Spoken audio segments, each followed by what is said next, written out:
You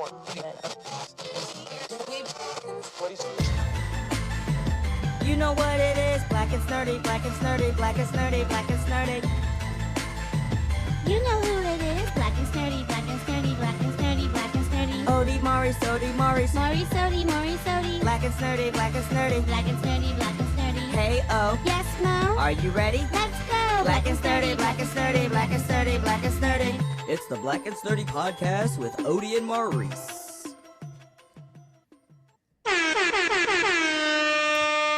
Hello, is it me you're looking for? I can see it in your eyes, I can see it in your smile. Something, something, something. Hello. Hello, everyone. This is the Black and Snerdy podcast, and I'm Odie. And I'm Maurice. And this is where snurds of a feather flock together. You're so lucky I couldn't get to the drop quick enough. Good. Good. I'm glad I didn't have time to haze me. I was so close too. What was your drop? What was it going to be? Nah, it's fine. I'll save it for later. It's okay. But yeah, we're back with episode 47. 47 of the Black and Snerdy podcast. We're 3 episodes away from 50. We should do a something special for episode 50. Yeah, well, we could talk about it, figure out what special thing we can do. All right, great. Yeah. Whew. But in the meantime, in between time, we are back with another one of these regular episodes of the podcast. And of course, we start each and every episode of the podcast with Q&A with M and O, O and M, however, Q&A with, like, qua with Okay, all right.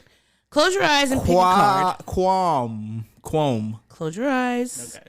Pick a card, any card. Okay. Okay, I'm gonna go with this one. Okay, great. I'll go first. Yes. What's your most memorable birthday? Well, my memory is horrible. It is not good. So, unfortunately, my most memorable birthday is probably gonna be my 30th. The one that happened 3 years ago. But you know what? I feel like my 21st birthday was also pretty memorable. It was the first surprise party that I was ever thrown. Mm-hmm. So I'm an asshole. I am. Mm-hmm. So I was working at the Spy Museum? Yes, I wasn't going to say the name of the place, but it's fine. I'm not bleeping that out or anything like that, so this is just an editing choice that I'm gonna keep. Okay, so yeah, I was working there, and at the time, one of my good friends was sharing my laptop, mm-hmm. and was also just like logged in, and I had taken my laptop with me to work so I can get some work done on lunch break. When I opened it up, it was on their Facebook, and I had seen a bunch of messages that was just like, hey, coordinating mm-hmm. my birthday party, right? So just by doing that, I had already ruined my birthday party. Mm-hmm. So then I got off of work, and like I went in and I just went to bed while everybody was just like there in the house. Nobody was in position to say happy birthday. Nobody. They were just hanging out and stuff. And then I come in, they're like, oh shit, is that Marguerite? Why did you do that? Because I was an asshole. Was? Yes, was. I have come very far. I look back at that now and cringe. I look back at that and I'm like, Maurice, this poor person worked so hard to give you, and the birthday was really good after that. Sure like it was. Like once the festivities started, like it was a very fun time, and I had a very fun evening and everything that night, and just like a lot of drinks and a lot of partying. We took a lot of pictures and everything like that. But yeah, I look back at that and I'm like, Maurice, if you could remember last week we had that question if you can go back and change anything. I would probably change that. I would probably be like, you know what? Pretend like indulge someone. Just indulge somebody. Yeah, that goes a long way. Yeah, well, they should have did a better job hiding. It's not a good surprise party if you stumble upon the surprise. Yeah, but you then just pretend you didn't stumble upon it. Now the onus is on me to do. I have to do work on my birthday. It's my birthday. There's no work besides not being an asshole and going to your. I have to pretend like I didn't see what I saw. And so now my reaction isn't genuine. Now it's a very disingenuous thing. Sometimes you have to give for somebody else's edification. Sometimes you have to fake the funk a little tiny bit to not to. I keep it all the way 100. Help with your friends and family's feelings. I'm gonna make this into a drop. Maurice keeps it 100. Please do not. Do not make that into a drop. My most memorable birthday. I think there was one. I think when I was turning 8, they threw me a surprise party. I feel like when you say the most memorable birthday, it can't start with "I think." You should know, right? Why do you want to micromanage? I'm not micromanaging. You're micromanaging. It asks for the most memorable birthday, and you're starting with like, because I'm not sure. Hesitation. I say I think a lot. It doesn't mean. Why are you being so literal? I'm trying to get some edification for you. Clarification. There's no need for clarification. So this is your 8th birthday. If you would let me finish, perhaps you would find out. Okay. You just don't sound sure. That's all. And I want. Sure. I don't. There's lots of. I have lots of memorable birthdays. That's all I'm saying. If you waited and let me finish, you would get the answer you are so searching for. Okay. Sure. Are you ready to let me chat now? Do you need to turn your mic off so there's no impulse for you to cut me off again? First off, I have control over this thing. I could cut your mic off, but I won't. I will. Why are you choosing violence? Are you hungry? Muted. Anyhow. Are you hungry? Do you need a Snickers? Muted. God.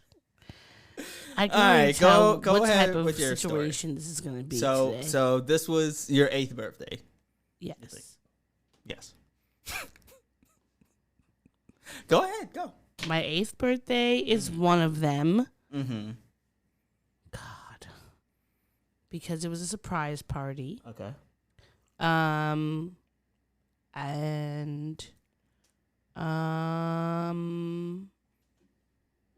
I think that my 27th was, it would be between that and my 8th birthday, because my 26th was when I went to Naples and Berlin by myself, and the 8th birthday party, because that was a surprise party, so I can't decide which one, so I'm picking those two. Okay, so a surprise party when you were 8 and going to a different country. Naples. Italy? Is Naples in Italy? Where is Naples? Yes. It's okay, Italy. Traveling abroad. By myself. By yourself at 26. I think it was 26 or 27. I can't remember. But either way, okay. I went to Naples and Berlin by myself, and had a good time. So. Okay. Any other memorable details of either of these birthday parties other than the surprise and the destination? Do you want me to give you a more verbose answer? Because you're always telling me I need to be shorter. Story. You're always telling me to shorten things up, so I was trying to not get micromanaged this episode. This is the time when listeners want to get to know you. My 8th birthday, they told me I was going to Six Flags and ended up not going to Six Flags and having a surprise party. They had a very lovely floral dress for me waiting. And I was actually very disappointed that I wasn't going to to Six Flags, because I actually really wanted to go. And I felt like I was kind of settling for this surprise birthday party. That's what made it so memorable. But it was actually very fun. I had a great time. And I acted surprised and joyful the whole time, even though I did want to go to Six Flags. I just was like, oh, so we're not going? Okay, great. Just thank you for clarifying that. All right, well. And went on about the birthday party. Had a great time. And the 26th or 27th birthday was so memorable because I was in Germany. I went to Naples, and then I went to Germany, and then I ended up spending like a few days actually in the United Kingdom because my flight got delayed because of whatever stupid technological issue they were having. So I ended up spending a week and I wasn't at Heathrow. I forget the other one that's a little smaller, but it's like still an international airport. I spent like a few days over there, and so I got to go see my my brother-in-law who was living there at the time. And then when I got back to my house, two of my best friends, shout out to Tamara and Geroniki, were waiting at inside of my apartment, scared me half to death, waiting outside in my apartment with vegan donuts and I believe it was Thai food, or maybe it was vegan Chinese food. Either way, it brightened up my whole day because I was stuck in the air on my birthday, and as you know, my birthday is very important to me. And it's Nigerian Flag Day. I think. Right? No, it's not. It's a flag day, right? American flag day. Okay, my bad. Okay, yes, I was close. I knew that it was a country and there was a flag day. Flag day. Okay, all right. I knew that it was one of those. Jesus. Anyway, it was Flag Day. Yes, and it's just my personal holiday. It's very important. I love my birthday. I love all birthdays. I love all birthdays in general, but I love mine. And so I was very distraught when I found out I was going to be on the plane for my birthday. Mm-hmm. But they did end up giving me champagne. That was nice. Okay. But yeah, that was fun. That was it. There you go. Now you can take your legs out of those stirrups, seeing as how I had to drag that fucking story out of you. Okay? That's disgusting. I had to drag it out of you. Come on now. This is the Q&A section. Next question. I have the next question. Next question is, what's your favorite way to exercise? You go first this time. I prefer definitely to exercise in like a class. Mm-hmm. I think my favorite type of class would be like a HIIT class, which is like the high intensity. You're doing the different circuits. I hate running, so that's the least favorite. But doing like, a set of burpees, a set of crunches, a set of weights. I like that because I'm not bored, mm-hmm. And I feel like I get through it faster. Especially when you're doing something like burpees, because those really suck. Yeah, what about you?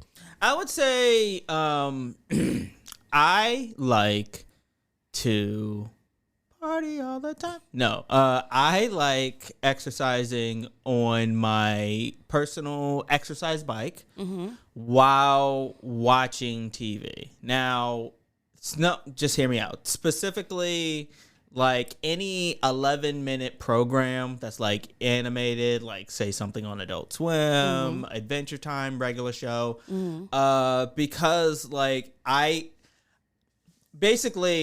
have long since believed that if you can exercise for 11 minutes, you can keep yourself like pretty regular, mm-hmm.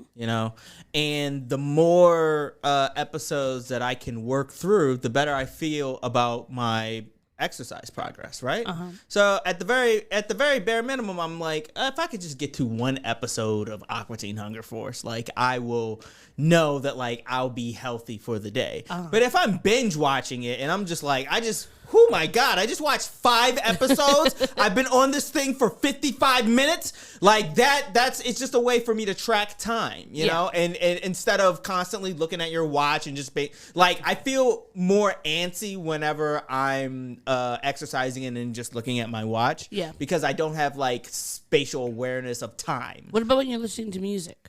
See, I'm not okay. There's only every now and then I will put on some inspirational music to basically anything by like half of Eminem fucking songs is just I'm not afraid. The other half is like I'm gonna kill my wife, bullshit like that. Okay. Second classes are freaking faster than thinking Nashers. But so I will listen to some inspirational music, but even then, it's like, how many songs have I done? Like I could lose track of it by just like getting in my head and just like singing the song, and I lose track of time, and then I'm not sure how long I've been on there, because I'm not keeping track of like how many songs I've listened to, and then songs just blend different. They blend together. They're different times. This song is 3 minutes. This song is 5 minutes. This song is 6 minutes. This song is 2. So I would prefer to do it the Adventure Time way, of just like watching it. That makes sense. Yeah, that's me. I also say I like dancing. So doing dancing is definitely a great way to. Is there a particular dance that you like? Any type of dancing. Okay. Sexercise is also really good. I mean, I haven't been doing that, obviously. What? Sexercise. Exercise as in sex, right? No, like sexercise is specific. Kegels. Yeah. Kegels. I do man Kegels. Are gotta keep kind that of a form of exercise. I'm talking about sexercise, which is you're exercising and you're having sex. But, like, it's like, say, for instance, instead of doing... So you're doing push-ups in the 69 position? Is that what No, not like that. It would be like, instead of doing, like, regular cowgirl, maybe it's like you're kind of more squatting, and it's like you're going... like, so you're engaging your core. I'm sorry. And, like... all I can think of is the big comfy couch, like, clock, like, just going from 6:30 to 12, 6:30 to 12. I mean, there's a lot of different ways of using it, and that way you're like, even like there's this like one. Put that leg at 9 and put this leg at 15. 9:15. Flying V. It works, and because you're having sex, it doesn't feel as like annoying and obnoxious. Because generally, if you're like, unless you're having like maybe a more subdued sexual encounter, you're generally going to be moving around a lot, sweating, breathing hard, like you're doing all those things already. So why not work out while you're having sex? Because you have the endorphins that are making you like enjoy the process more. All right, that's fair. Okay, you know what? I can get behind that, or in front of, depending on how tight I am. All right. Next question. All right. I think the last question is, what's your favorite place to hide from the world?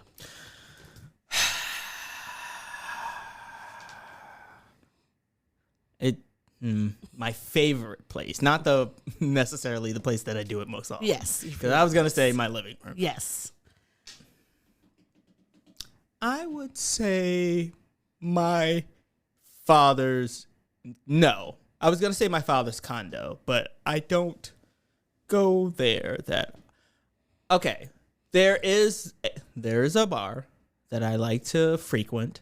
Unfortunately, I don't want to say the name of said bar because Did we go there for your birthday last year or this year? Yes. The second or third one? Because it wasn't the first one. It was the second one. Okay. Yeah. It's just like I know the people there. I used to live near there. I could just like walk in, get the usual. Yes. It's a very Cheers-esque scenario. And it was anytime I went, it just wasn't that packed. Yeah. So I could just be there either by myself or talk to people. But it was my choice. Mm-hmm. Like it was one of those places where like not often would some drunk asshole come up to me and want to start a conversation. Like it's normally like I would be left to myself or I would spark up a conversation if I chose to. And that's my place. Also good drinks.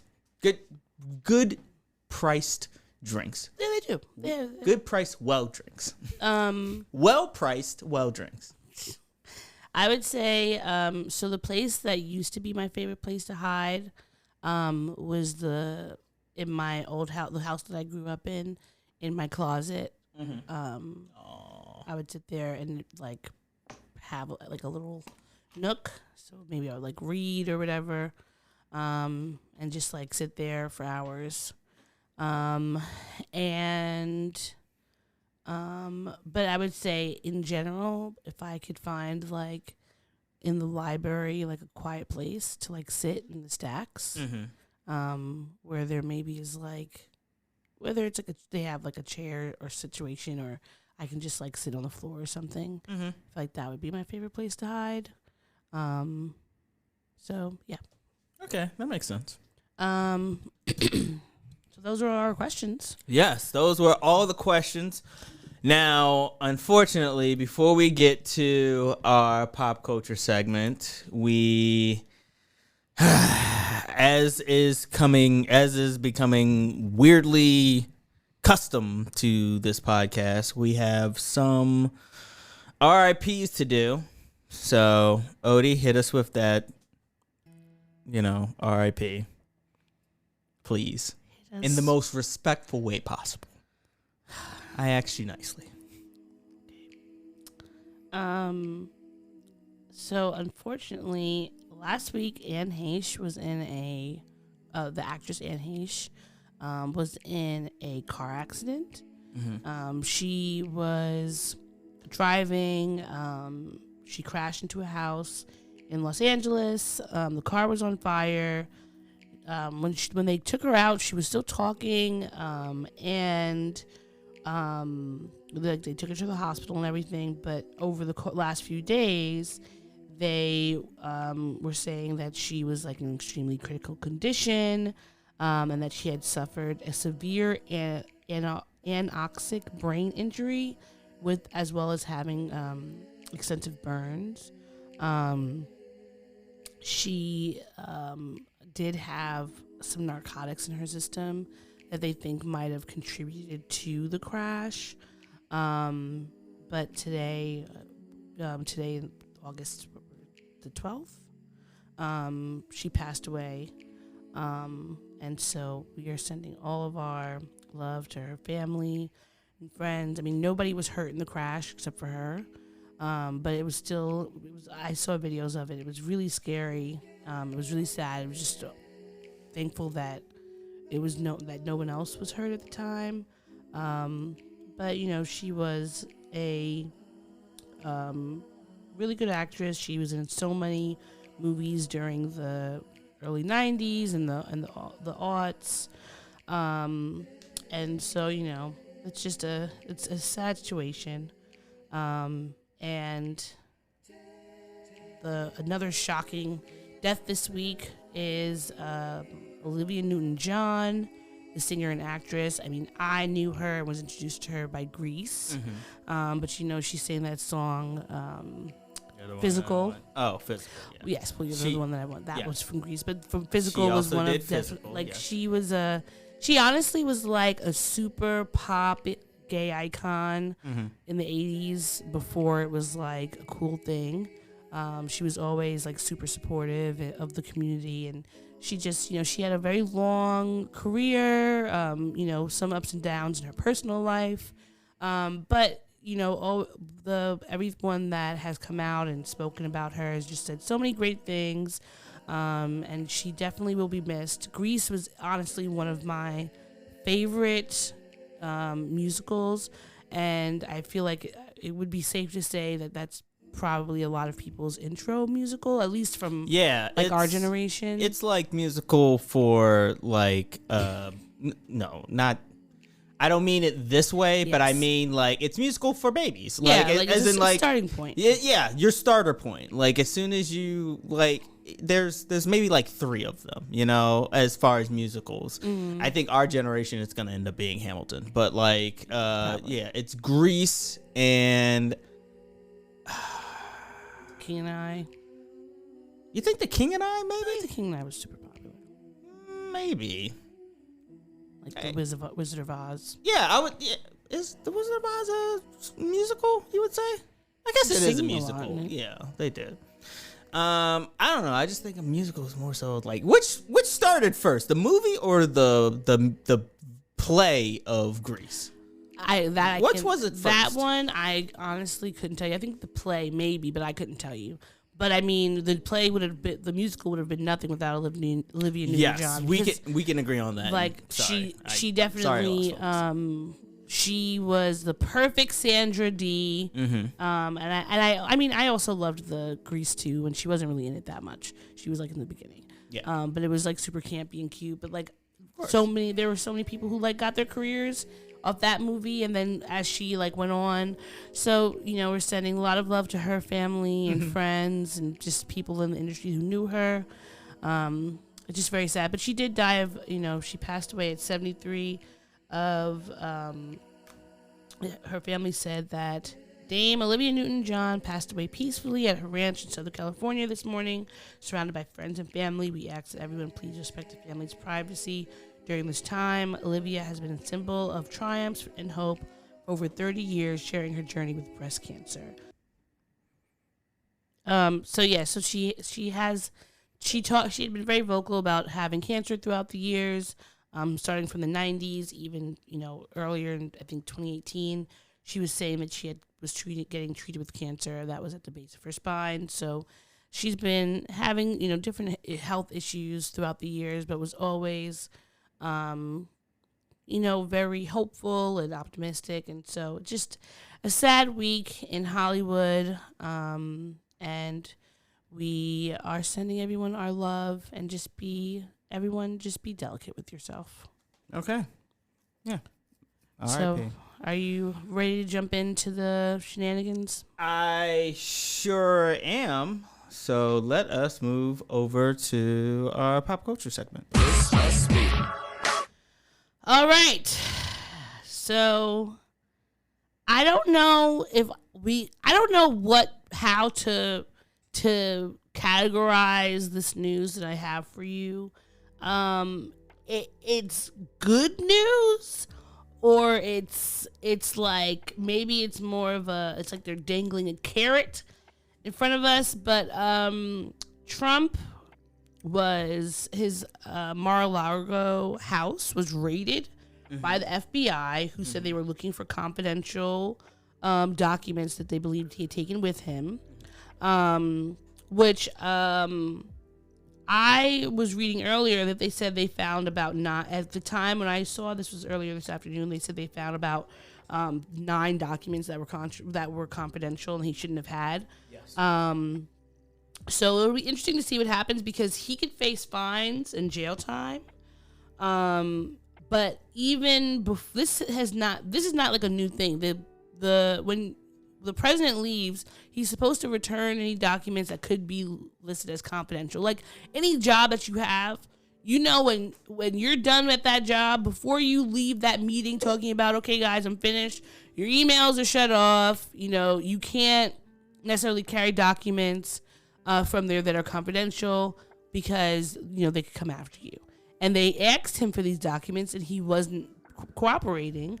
So finally, they managed to get a warrant, and they searched through.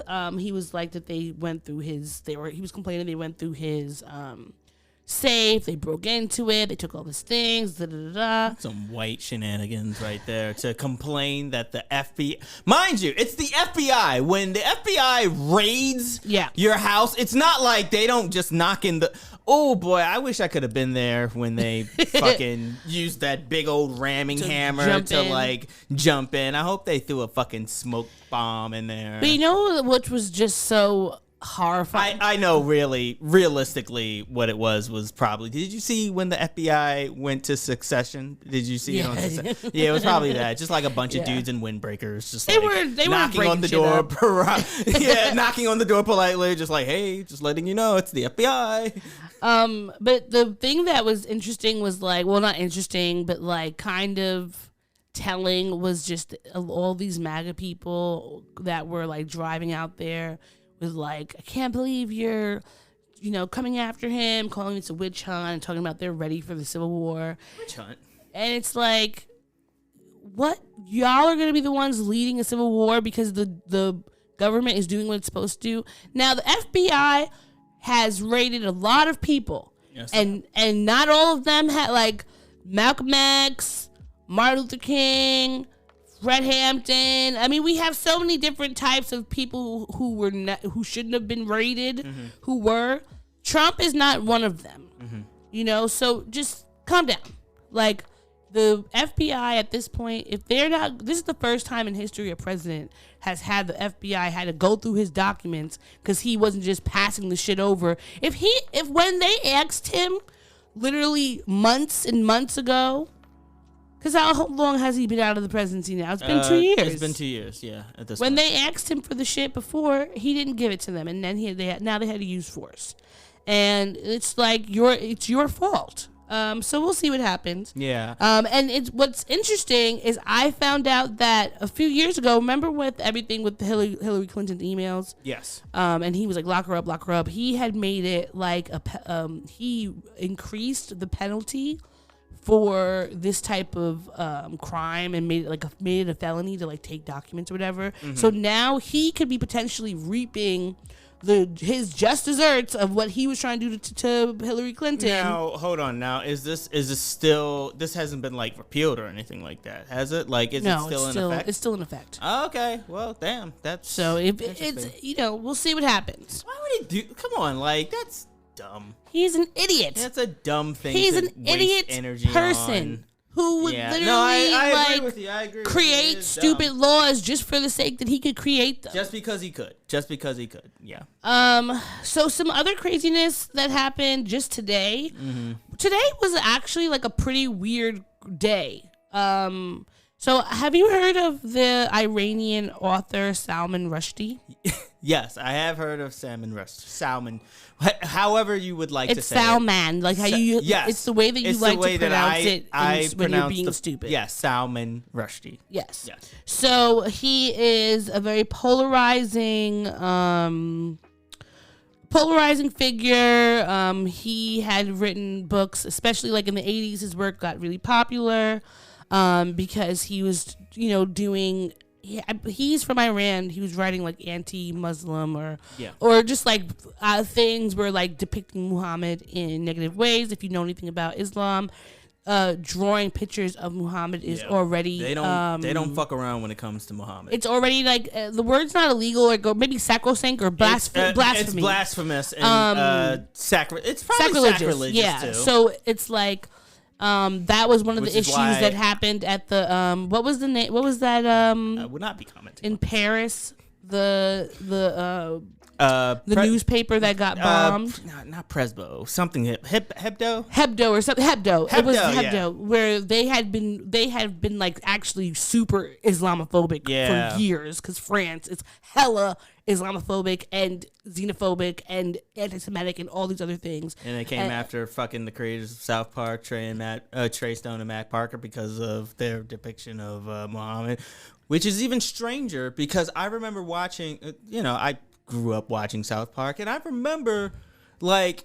It wasn't until like their like 200th episode, like a few years ago, where it was like we're going to like we condemn them like doing this, but years before that, in like season 2 or 3, they had a depiction of Muhammad like way back. Maybe it's because it wasn't big enough. Like I guess it wasn't big enough back then, but like they didn't do anything. Like they weren't like disrespectful. It was just like the super friends, like Jesus Christ. And I think that the problem Muhammad. The problem with Hebdo and even with Rushdie's work that people were having issues with was that it was a negative depiction.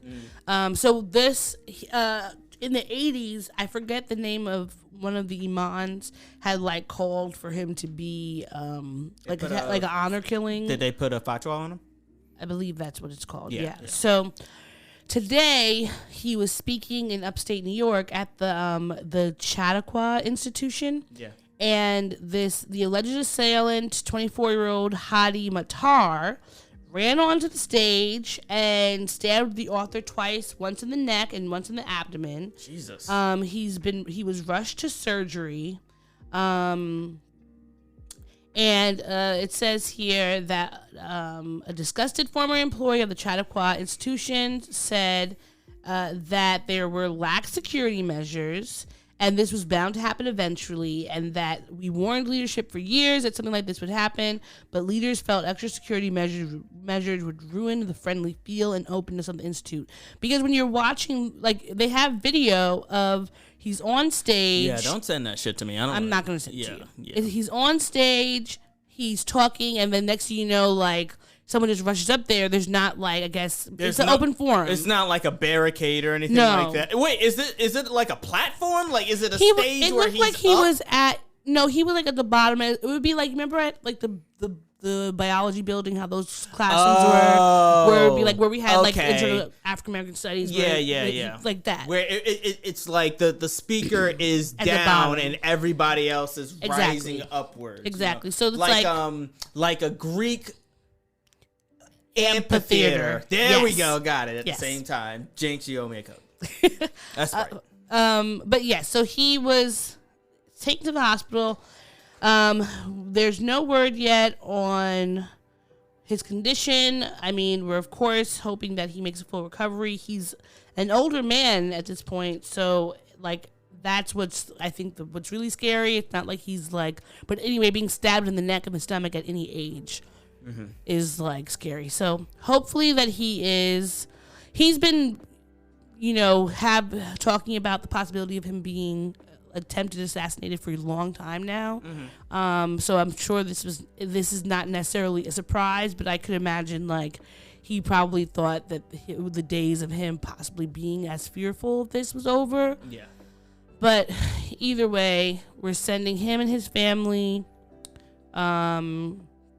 a lot of love, and hopefully he makes a full recovery. Yeah, hopefully he does, because getting stabbed up is not the ideal way to go. I'm obviously I'm not saying that he's gonna die or anything like that. And I hope he has like a safe recovery. I'm just saying like stabbing is just a painful. That's the worst kind of assault. Yeah. Because at least like if it's fists and if it's fighting, like you can maneuver your way out of it. Like it could be like you could get punched on like the soft like tissue or whatever, and then if it's a bullet, like it goes in and out of you real quick. Your body gets so shocked that like you might not even like actually feel the shooting. But a stabbing, like you feel that shit going in and then coming out. Ugh. And I mean, I would say now I did have this semi-dark thought when this happened. I was like, being a writer, that it's like, damn, what a dramatic way. Like this is a story. Like I keep thinking of like Nora Ephron's Everything Is Content or Everything Is Copy, and it's like this is a story. Like I bet you he's in that hospital. Like let me think about how I'm about to write this up. He's going to describe in graphic detail in his next book, getting stabbed up. And I mean, I want him to be alive to be able to do that so he can make more money and live in a more, live as comfortably as he can for his twilight years. Because, I mean, you're in your 70s, 80s, getting stabbed up is stressful, and you shouldn't have to put up with that. Just because, like, and it's not, I have not read, I've read excerpts of his work before, but I've never read, like, a full book. But nothing that I can't say that I've honestly spent much time thinking about him necessarily as an author or hearing about him outside of just like knowing that he is an iconic figure in the literary world. So I don't know if he's problematic at all or weird or any of those things, but I don't think that someone should be assaulted for the words that they're saying if they're not like harming people. Like I wouldn't, even J.K. Rowling with her turfy ass. I would not want her. You wouldn't want her to get stabbed up like just because she's out I here. want her to lose money and not have like access to resources and things like that because she's an asshole. But if you're going to attack her financially. Exactly. But sending you lots of healing vibes and energy. I mean, like it's a full moon this week, so maybe that's why everything's just going so crazy. I do not subscribe to the fact that a full moon is making he didn't get stabbed by a werewolf, Odie. You're annoying. I'm annoying? Yes. You're annoying. You're saying like it's a I'm moon saying that thing. people act weird during the full moon. Okay. I will. I do not necessarily subscribe to that You notion. don't have to subscribe to it. And I don't. But I don't think it was the moon's fault. Well, let's not blame the moon for a stabbing. That's all I'm saying. We're moving on to another ridiculous person. Thank you. Outside of you. Thank you. Do you know who Kathy Hilton is? Said the moon. Yes. Actually, no, I don't. Who is this? Who's this lady? Yes, I do. No, I don't. Do you or don't you? No, I don't. Who the fuck is she? She's Paris and Nikki Hilton's mother. Oh, and she is she's on the Mama Real Hilton. Yes, she's on the Real I Housewives. called her Mama Hilton. Why are you calling her mom? Why are you calling her? Because anything? she's not the famous Hilton. How do you even know her? She's not the famous Hilton. She is pretty famous. Well, not famous. She's not as famous as her but she's on offspring. the Real Housewives of Beverly Hills. Yeah, she's not as famous as her offspring.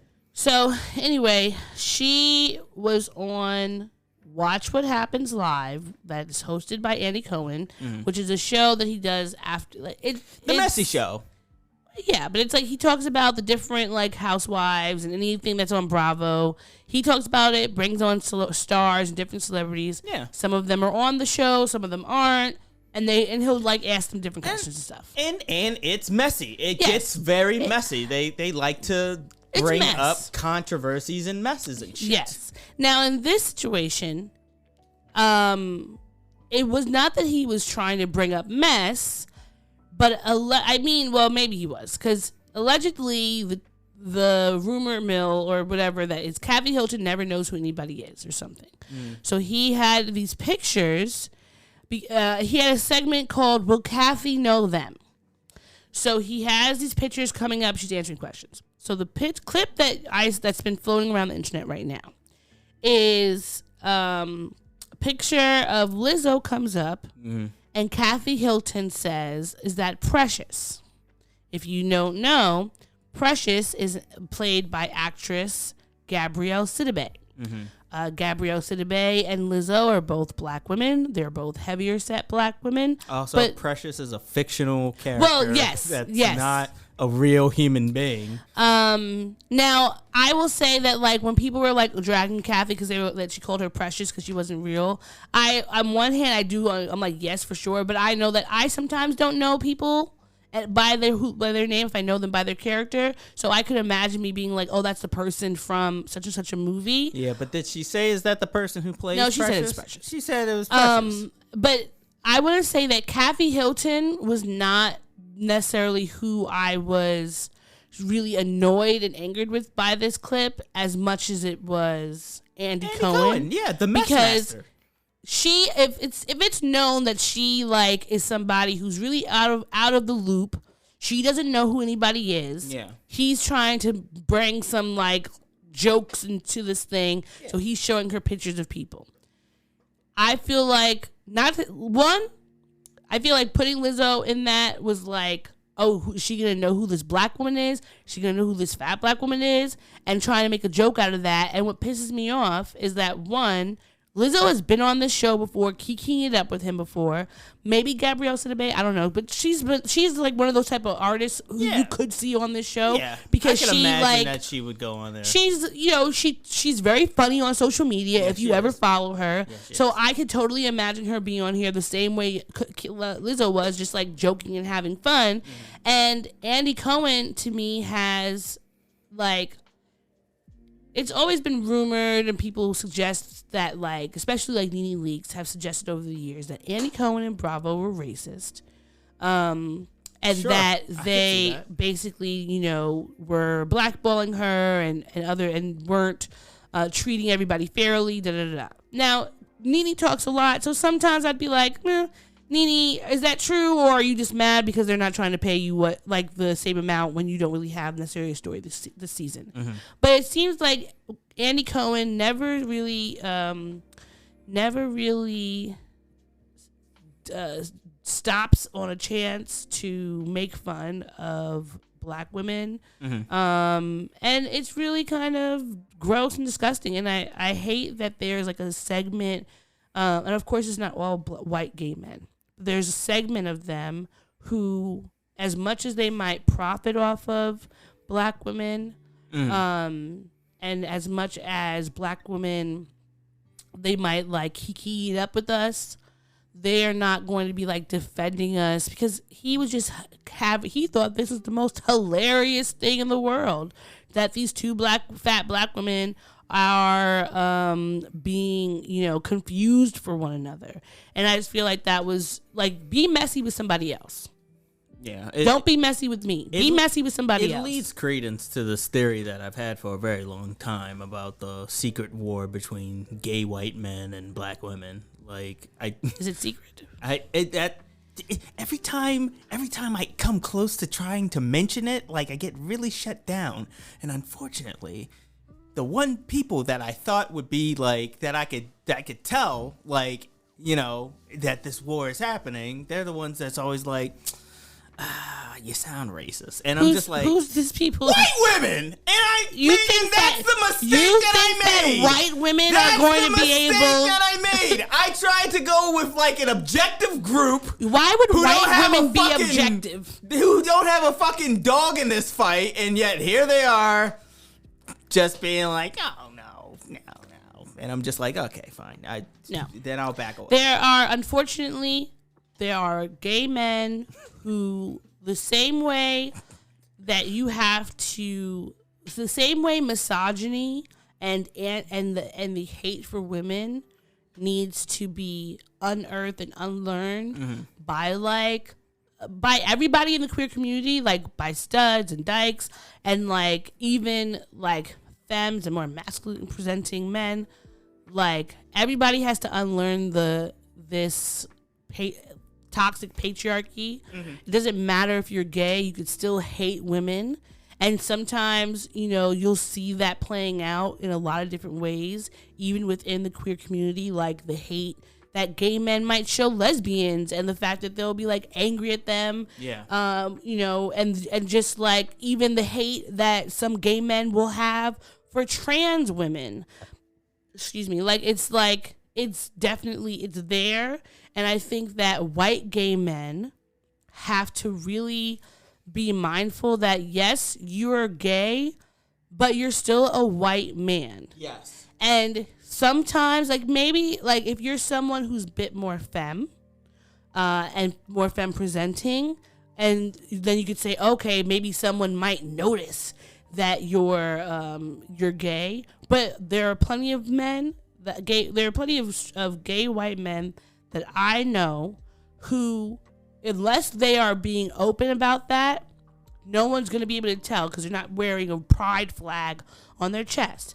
And I think that I wish that more gay men across the board, but more white gay men would really look into themselves and unlearn these things. Shout out to my friend from high school, Richard, because he's always unlearning and trying to have these conversations and being open to understanding, like, what are these things that are issues, because it's not just like white men against like black women or black gay men. It's like white gay men and understanding the difference between being a white gay man and an Asian gay man and a Latinx gay man, and just like all these different intersections, and they don't always pay attention to that because they still have white male privilege. Yes. And they don't want to acknowledge that because they are a part of an oppressed group. But if we were to do a whole ladder of oppression, yours is not going to be that much farther from straight white men. Yes. Because when someone looks at you, they're not looking at a stamp. There's nothing that's saying gay on your forehead, So I think that gay men, white gay men, you need to do better. Yes, they do. Black women, fat black women, are not. We gotta stop just making black women, fat black women, whatever shape, size, or what have you. Black women in general need to stop being the fucking punchline to a lot of these fucking jokes. Because it's tired. Because one, it's tired, it's old, it's weak, it's weird, and also just like Like that's so 90s. Like that's so like passe. Like why are we still doing shit like that? Do better. You know? Do better. Grow up. Like turn the channel. Punch up. Don't punch down. All right, so we're gonna move into less stressful entertainment news. The funny thing is, I was just thinking about Monique quitting the Breakfast Club. Oh, That clip where she was telling Charlamagne, like, brothers like you, we constantly have to deal with you. So it's just, I wish I had the quote. I wish I had the quote. She was just calm, composed, and she packed her bag and stuff, and she got the fuck out of there. Well, speaking of the Breakfast Club, good thing you mentioned it. Yes. One of the three longtime co-hosts is leaving. Angela Yee is going on to greener pastures. Wow! She is going to get she's getting a TV show. I believe it's streaming. She's going to get an on-air streaming show. Mm-hmm. The Breakfast Club is not going to stop, but she's just not going to be on there. So it's going to be very interesting. It's going to be Charlamagne and DJ Envy for the most part. Yes. I will say this. Look, listen, this is what I said. When the Joe Budden podcast broke up and Rory and Mal went off on their own, I was like, damn. Like, this is the end of an era. And then Deez and Mero break up. Mm-hmm. Like, damn, end of an era. Now Breakfast Club? Uh-huh. You know what this means. There's a space for... There is a fucking space opening up wide as the Grand fucking Canyon for two dope black people. Speaking of which, Two Dope Queens is also not on the air right now. Oh, that's true. So I'm just saying.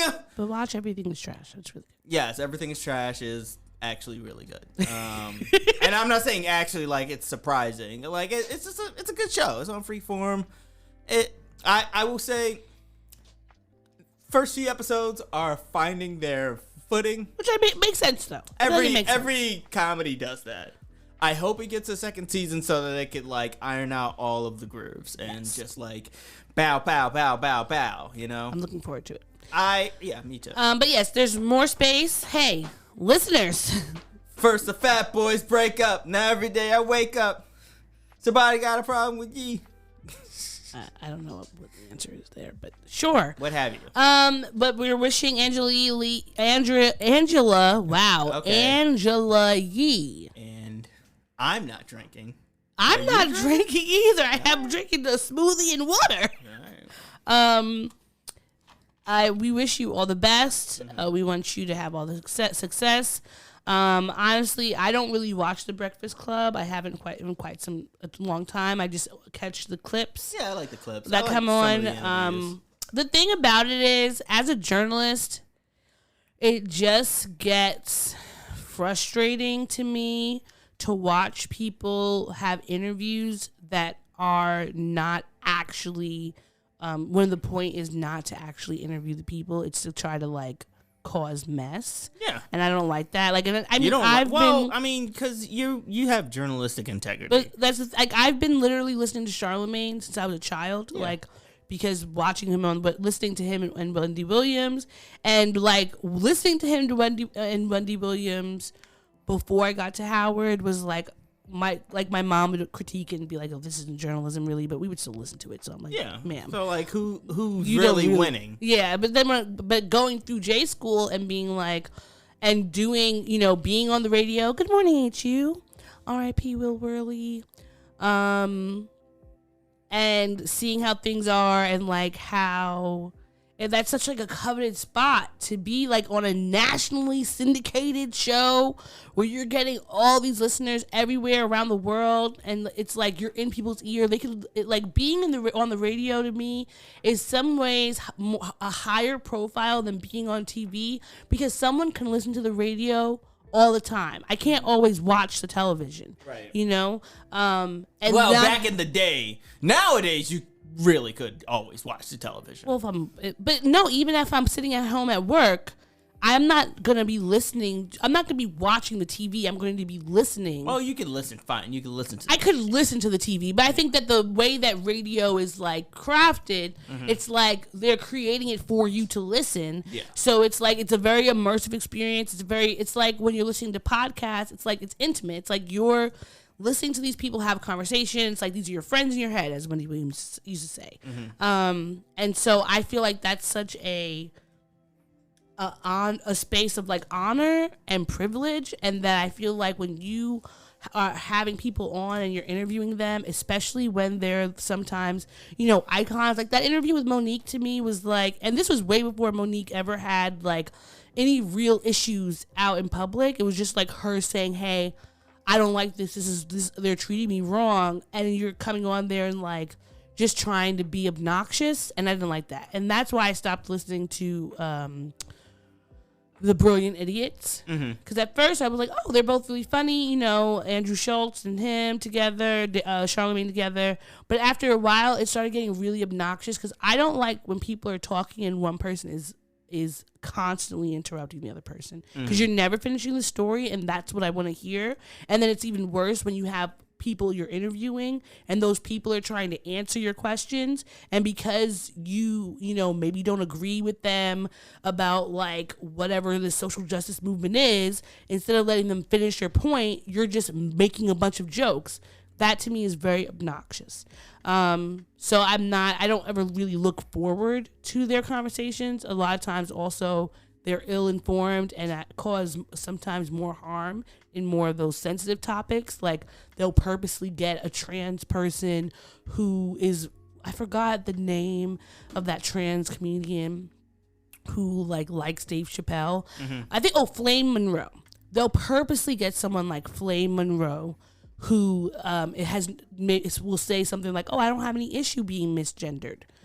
But that's her personal opinion. That personal individual. That is not going to speak for the vast majority of trans folk.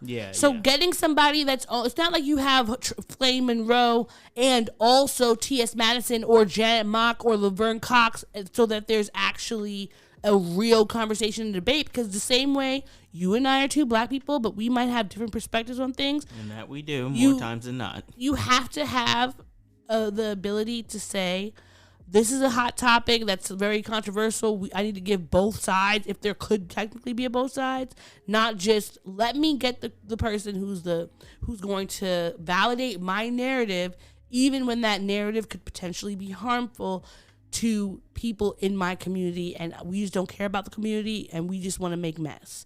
Similar to like someone like Andy Cohen making mess without actually wanting to inform, or like, it's not like you're doing fun. You're not making fun in a way that's like, that's not malicious. And I don't like that. Yeah. Charlemagne is black by Andy Cohen. And he could say that he's straight all he wants, but like, I could tell. Like, it's fine. It's fine. I'm not saying like it's a problem. But and Charlemagne is also like okay. very problematic. Like has a very problematic past, and as much as he wants to, revamp himself. I appreciate the show. Just look, I know it's not the most journalistic integrity show out there, and no offense, but I personally don't go there for the journalism of it all. I go there, you know what you're getting when you turn it in. Some people do. Some people do. Because there are a vast majority of people who think they're going there for journalism. That's literally with any type of media that is even circling the toilet of the realm of the rim of journalism. That's true. That's true. Literally Fox News. It's just, or it's just like with people who are hardcore Fox News people, or hardcore CNN people, or hardcore The Guardian people, or hardcore any extreme group of people who just ingest all of this information from one specific outlet, from Breitbart or what have you, is going to like lose their objectivity and just see this as like, this is what it is, and gobble gobble gobble, I'm going to eat up all this information, and this will shape my worldview. I completely understand that. I just appreciate the fact that I'm one of those people who don't see it as hardcore journalism. I just see it as like, it's just some entertainment bullshit to, pass the time with or whatever. And B, I just appreciate that like it is a large enough platform that has trickled down and opened doors for other black voices to either do similar things, do better versions of his thing, do different versions of his thing. An argument could be said that without the people like Charlemagne, we don't get Jesus and Meryl / the Reed, like or individuals like that. Reed out before Two Broke It, or I think the Reed came out either the same time or before Charlemagne and Andrew Schultz show. But I mean, I'm not talking about Andrew Schultz. You mean the Breakfast Club in general? Yeah. Oh, okay. I guess. Well, I mean, really, it would be more like without Wendy Williams, we wouldn't have. And there you go. Like, and so on and so forth. Like, yes, without Wendy Williams, we don't get Charlemagne, and without Charlemagne, we don't get like it's a tree. It's a fucking branch in a tree, and we don't get all these fucking Olive Garden leaves. Okay. Yes. But either way. Hopefully I hope that Angela Yee has much success, whatever she does next, because I always want to see black women shine. Yes. Hopefully it's long running, sunshine, and you have a lot of fun doing it. Yeah. So moving on. So I sent you some links, and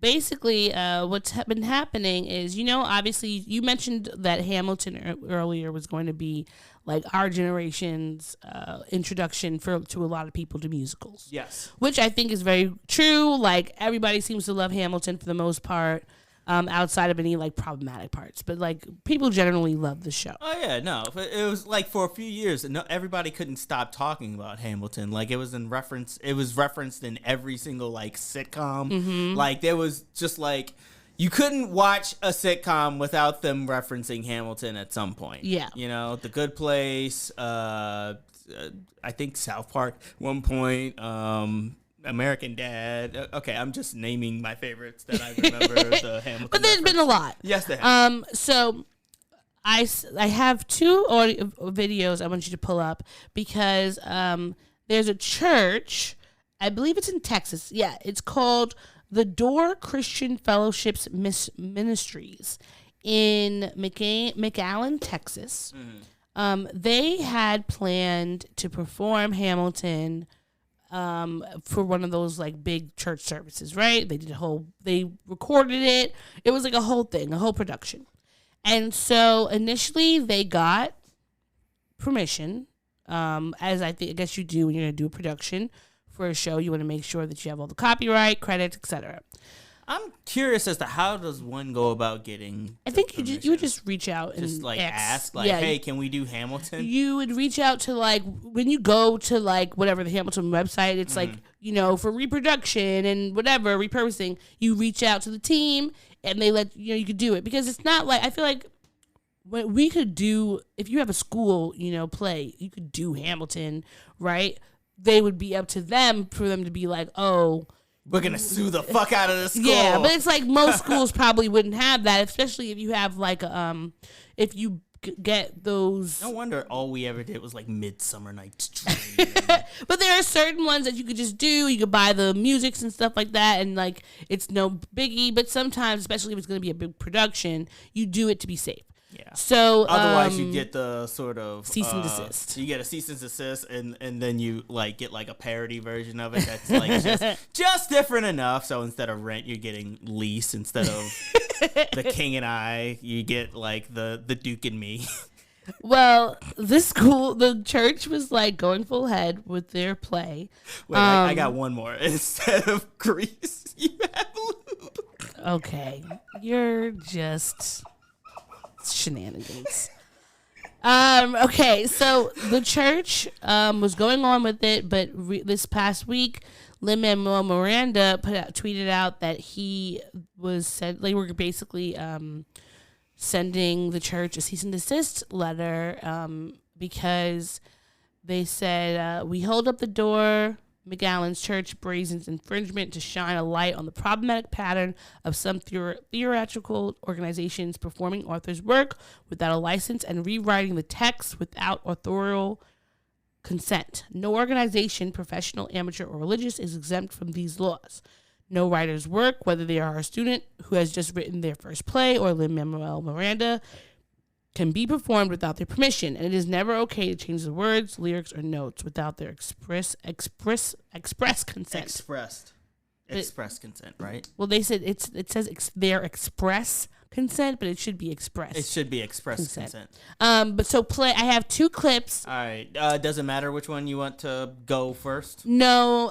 No. The one where they're like actually in the play. Play that one first, and then play the one where it's just a singular person saying. Okay. Yeah. So this is 11 seconds. Here it is. What is legacy? That's the section of Hamilton that we're doing. Yes. What is a legacy? It's knowing you repented and accepted the gospel of Jesus Christ that sets men free. Ew. You sent your sinless Son of Man on Calvary to die for me. No, hold on. The line is, and it says this in the tweet. The line is supposed to say, "What is legacy? It's planting seeds in a garden you never get to see. I write some notes at the beginning of a song someone will sing for me." Yes, because that you see how that had a flow. It had a great flow. It sounded great. Now that's one change, and now the next thing I want you to play is, I guess he's one of the pastors at the church doing some fucking Christian deaf poetry jam bullshit at the end of this is Hamilton. the sermon he gives at the end, like, at the end of Hamilton where it's like talking about everything he learned and yes. blah blah blah blah. So this is the end of the play, and I think this part is probably what really got Lin-Manuel Miranda's panties in a bunch. Yeah, I was gonna say got his goat. Oh, well. Right now, I don't know what you're going through. I don't know, you came to see the play, amen, but you have a destiny with God tonight. You have a destined time with God right now. He is knocking right now, some of you at the heart, at the doors of your heart right now. He wants to help you tonight. He knows exactly what you've gone through. You've gone through maybe broken marriages. Maybe you struggle with alcohol, with drugs, homosexuality. Maybe you struggle with other things in life. I mean, your finances, whatever, relationships. God can help you tonight. I don't like that. Finish. No, that is finished. Is it? It's 36 seconds. Oh, he at the end, after he says God can help you tonight, he says he wants to forgive you for your sins. No, that was all that I had. So it's like the problem with this. It's like saying, I don't like throwing homosexuality. Well, that's that was like the big problem. He's saying he wants to forgive you of your sins of, like, if you feel alcohol is a sin or drugs is a sin, or like, maybe, greed is a sin, or, not honoring your marriage is a sin. Mm-hmm. Homosexuality, like, you're just trying to put that in there to be hateful. Yeah. And so now look at you. If you wouldn't have that bullshit in there, maybe you could have done your little stupid Christian play. First and foremost, time out. Do you think without that and with keeping the other changes in Hamilton, they'd still be able to do Hamilton? I think that if the play would have just been like a little bit Christian-y, like, you need God to like help you through this, that would have been fine. I don't think that, not to say that he would have been like, oh, you're changing it, but I think that would not have caused as much of a stir, because the reason why it was on my timeline was because specifically this homosexuality is a sin. And that's probably what got people's goat. And they are then tweeting and all that. They would have probably never even known if it wasn't for that hateful comment. Like, look at how hate brings the things you want to do down. Yes, it does. And all I could think of is just like, if you're going, this is separate from everything. If you're going to Christianize Hamilton, you got to do it all the way. Like, this was like, it sounds like they put little like tidbits in reference, changed some of the lines. and then tack on this weird sermon at the end. Who lives, who dies, who's a homosexual, like bullshit.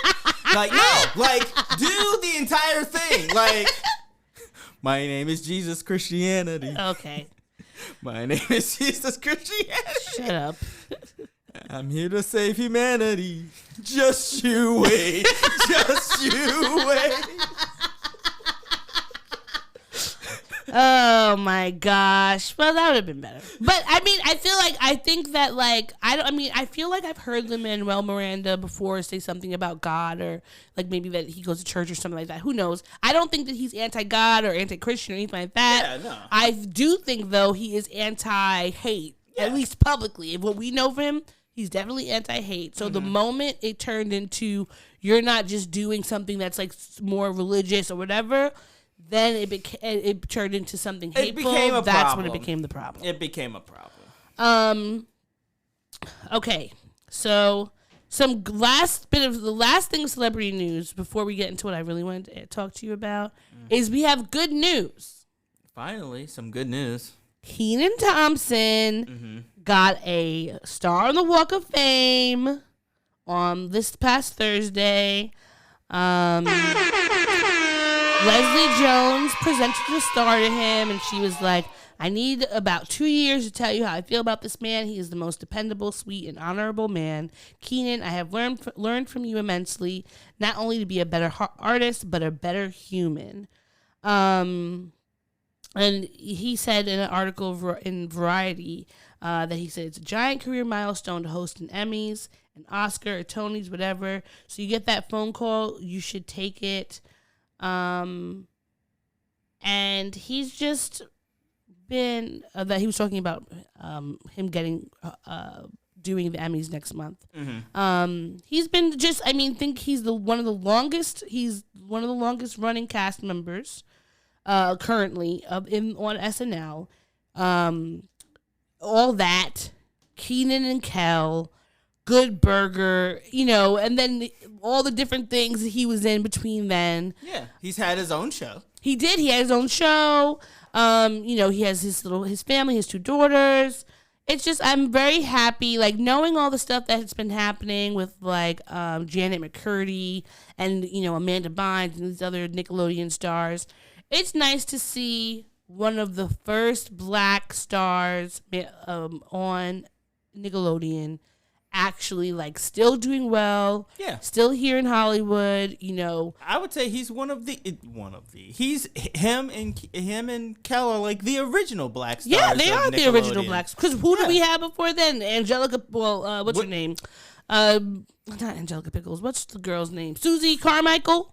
That was the first star. That was the first black star. Susie Carmichael and Patty Mayonnaise. That's true. Patty Mayonnaise. There were 3 Nicktoons that started it all. It was Ren and Stimpy, Doug, and Rugrats. That was Patty Mayonnaise and Susie Carmichael, freaking fictitious, were animated black girls. But Kenan and Kel, they kicked it off. And have been able to have their longevity. Sure did. So this is really great, and we just shout out to you, Kenan. And even though I found out that you do have to pay for these, I feel like this is justified. It's definitely justified. For the longest time, I didn't know that you had to pay for it. Me neither. It was the fact that he has the money. It's not necessarily that. Hold on. Sorry, my apologies. I didn't mean to cut you off. It's not that he has the capital to pay for it. It's more so a combination of like paying for it and you have to reach like a career milestone. Because wasn't it a few weeks ago that Jennifer Lewis had... Well, it's not so much that he may not have paid for it, but it is like a paid for thing. Like you do have to be nominated for it. I think it's about, the last I checked, it was like about $52,000. So you get nominated, they look at all your work, you have to have a certain amount of like credentials in your field. So they're definitely like, he's not one of those people where I'm looking at it and like, oh, you paid somebody off to get this, because he's worked really hard. And I want to see more black and brown, people on the Hollywood stars, because for a long time we weren't getting anybody. Yeah. So I'm loving this for him. This is great, and he definitely deserves it. Shout out again, Kenan. Okay, So the thing that I wanted to... One of my Dungeons and Dragons characters' name is Tina Compson. Of course it is. Yes. Something that I wanted to talk to you about is this wedding announcement story. Okay. That has really... It had Twitter in a chokehold. Now, can I ask a question? Is this a Am I the Asshole? It is not an Am I the Asshole. Okay. All right. Then shall we? So, this very beautiful black woman named Sharia Wade married an okay gentleman named Stevenson Boyce. An okay gentleman?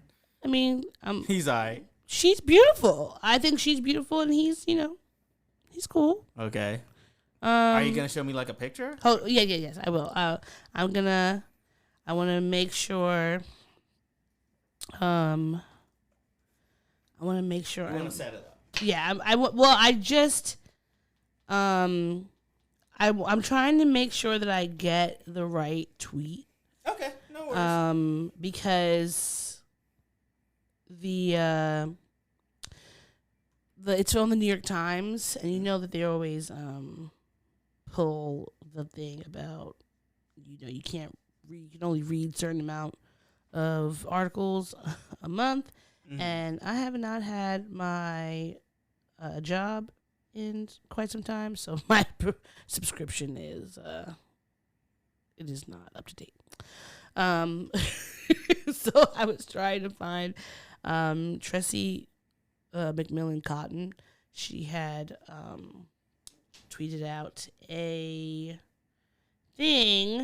gift thingy, and I was trying to find it because the article that I did pull up for whatever reason is not. It was like one of those Reddit ones. It is not working. But I'm gonna give you some background. So this couple, they're in the New York Times, coveted New York Times wedding announcement. Now, the wedding announcement, usually it's like very lily white. Over the last few years, they have been trying to, have more submissions from different people. Okay. Of different backgrounds, especially, black people. Sure. So I was very excited to see like a dark-skinned black woman had been featured. But I was curious because everybody was like kind of confused about why this wedding was being like promoted. And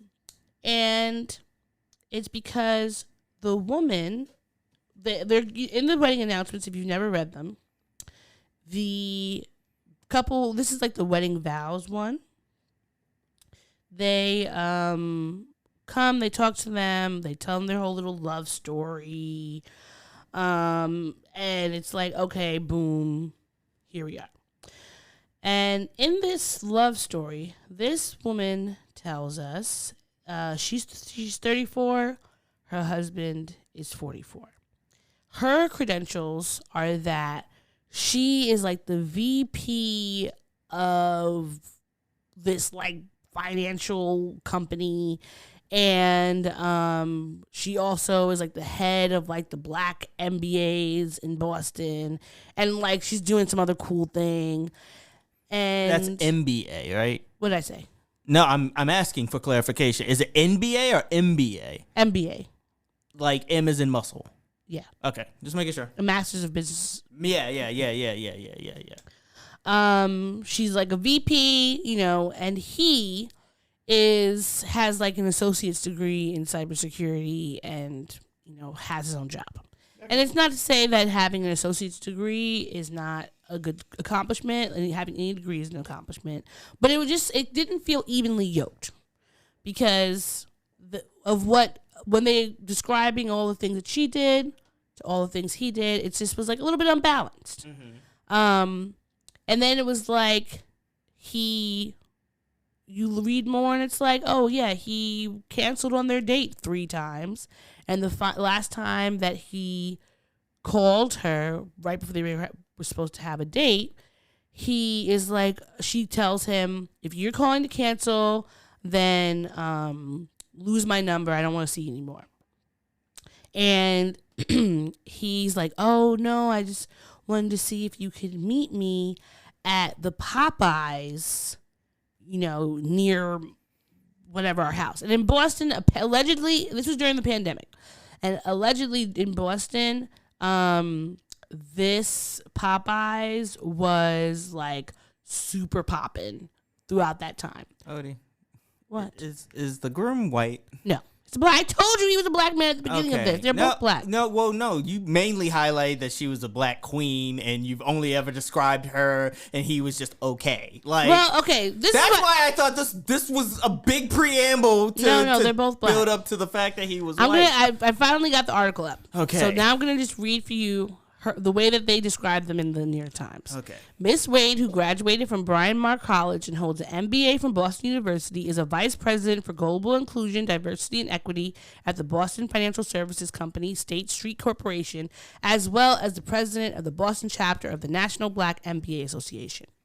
Mr. Boyce, who received an associate degree in computer technology from Bunker Hill Community College in Boston, is an information technology systems cybersecurity engineer at Destination XL Group, a clothing retailer in Canton, Massachusetts.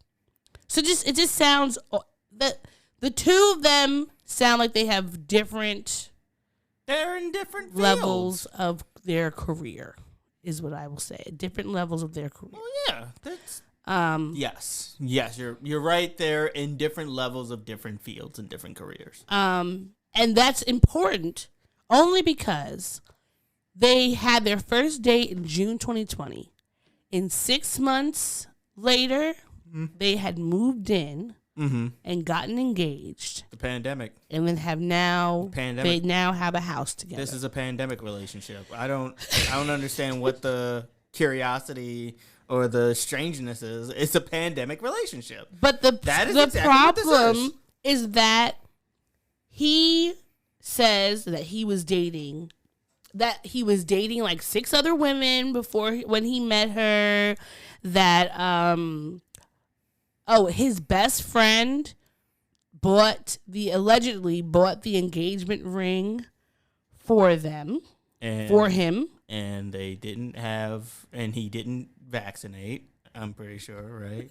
That's probably also a thing. He's a fucking what? He sounds like.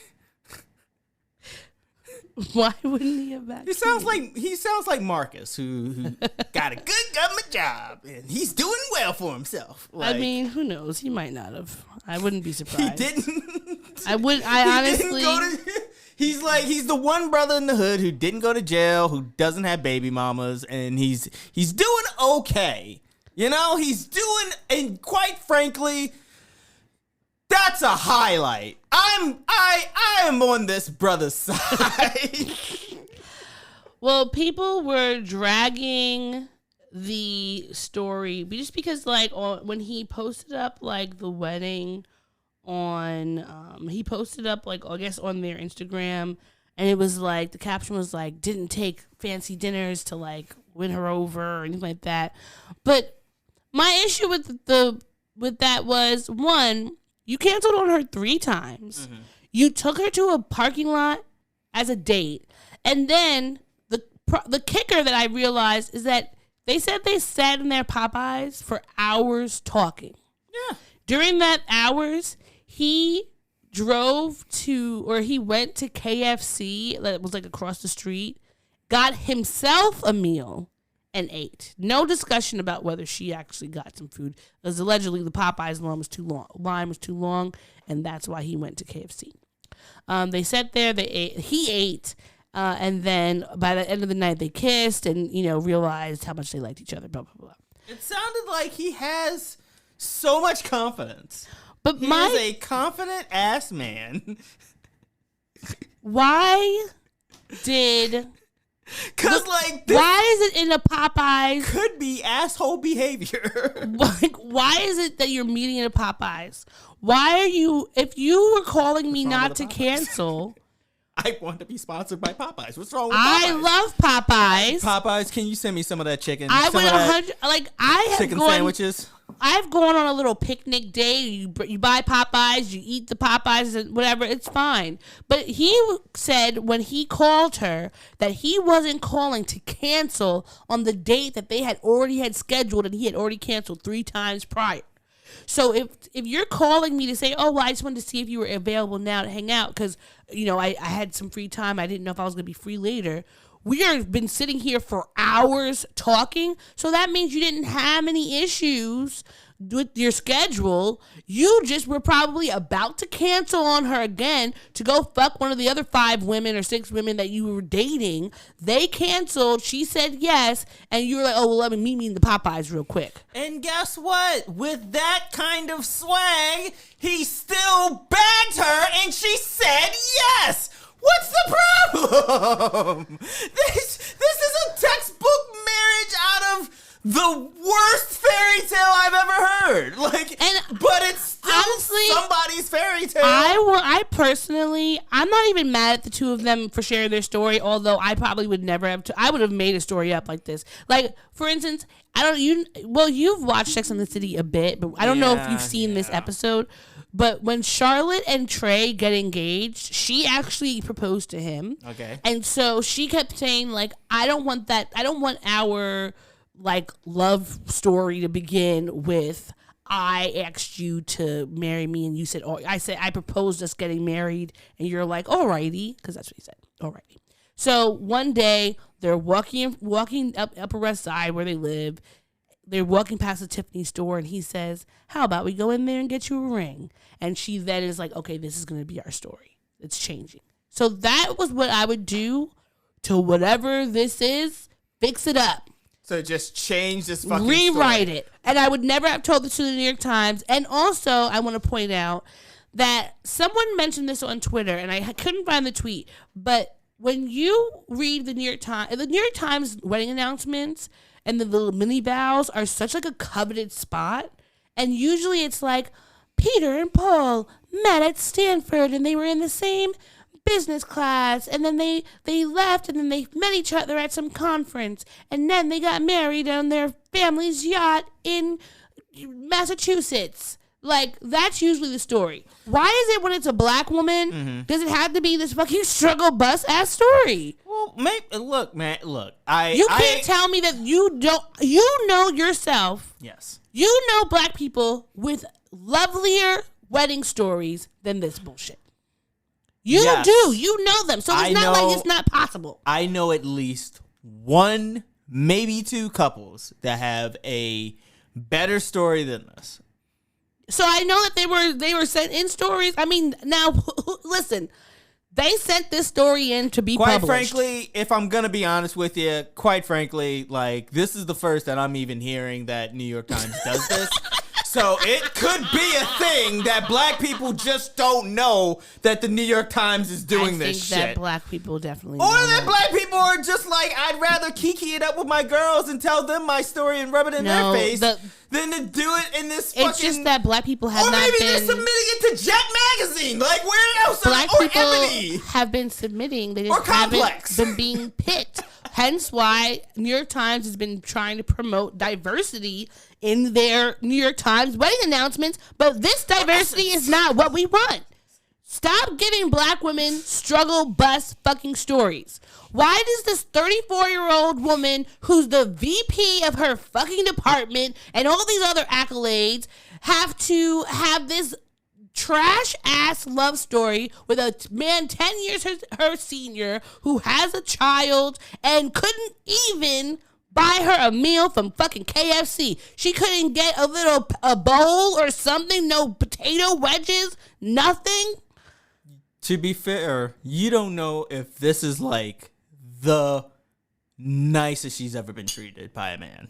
This could be the highlight. I hope it was enough for her to say yes and get married.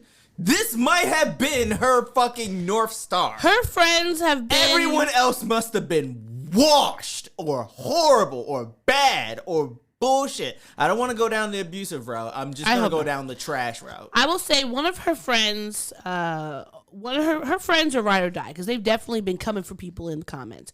One of her friends tweeted, as someone who, capital, knows this bride and was in the wedding, know that she is happy, thriving, loved, and blessed. She never wanted to be married, but found a great guy who opened her eyes to an even more amazing life. She is no fool and he does his part. They are good. There you go. However, I want to say this is the response that someone responded. The girl who tweeted that, her name is Jasmine. And the response comes from Dear Ashley at ASJ519. Jasmine. She never wanted to be married, but went on a Hinge date in a Popeyes parking lot at the beginning of the pandemic.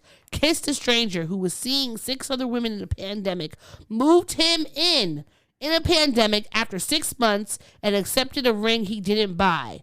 But we the fools? And that's, honestly, that sums it right up for me. That sums it up for you. But her friend said that she's fucking happy. And listen, her friend said she's really happy. Matters. That is the only thing that matters. Like, I just hope you can have a bum ass story and still be happy. That is very true. Not everybody gets a great fairy tale like meet cute. Yeah, but I just want her. I feel like this story. It's like a Lifetime movie. She meets this man. She tells him like, oh, we're gonna be married we're gonna be moving in within 6 months. He tells her, no, that's crazy. We just met, and then they move in together. They build this house together. Whose money did they use to build this house? Because not cybersecurity person, you can make a lot of money. You can make a lot of money, but she's with an associate's degree, like probably. I mean, you might have to take a lot of like. 80? You could probably, 000? I think you could break 6 figures at that point if you've done like a lot of extra. He's 44, so who knows how long he's been doing this. Okay. Maybe he's been like doing it a while. He could have a lot of different certificates that could add on to his degree. So you never know.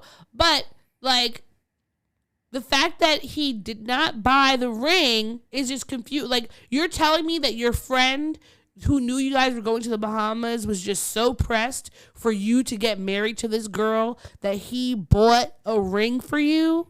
I'm sorry. I actually, look, I know that you're saying all of this in such a pointed way, but I'm both playing the devil's advocate while also breaking it down. I'm like, if I could get a wedding ring where I don't have to drop any money to buy it, all I have to do is be like, size 5. And get a wedding ring? And get a really nice wedding ring? You know, I want to say he was Bayesian, so maybe... Take some of that money and put it towards the honeymoon. Yeah, he was Bayesian, so maybe I'll just have... There we go! Yeah, I'll just have... All right! There we go! We're Barbados, son! Y'all just have... Team Barbados! Blue and white! Blue and white! Blue and white! And some yellow. With a little bit of yellow in there.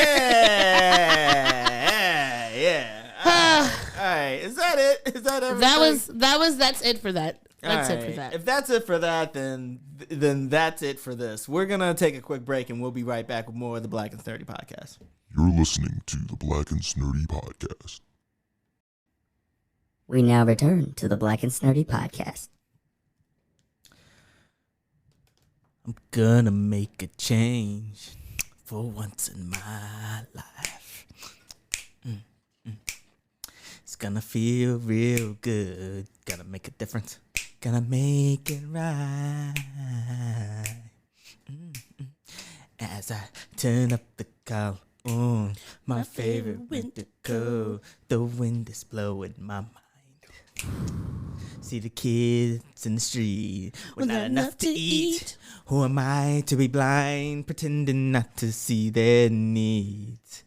A summer disregard, a broken bottle top, and a one-man soul. They follow each other on the wind, you know, 'cause they got nowhere to go. That's why I want you to know I'm starting with the man in the mirror. I'm asking him to change his ways. And no message could have been any clearer. If you want to make the world a better place, take a look at yourself, then make a change.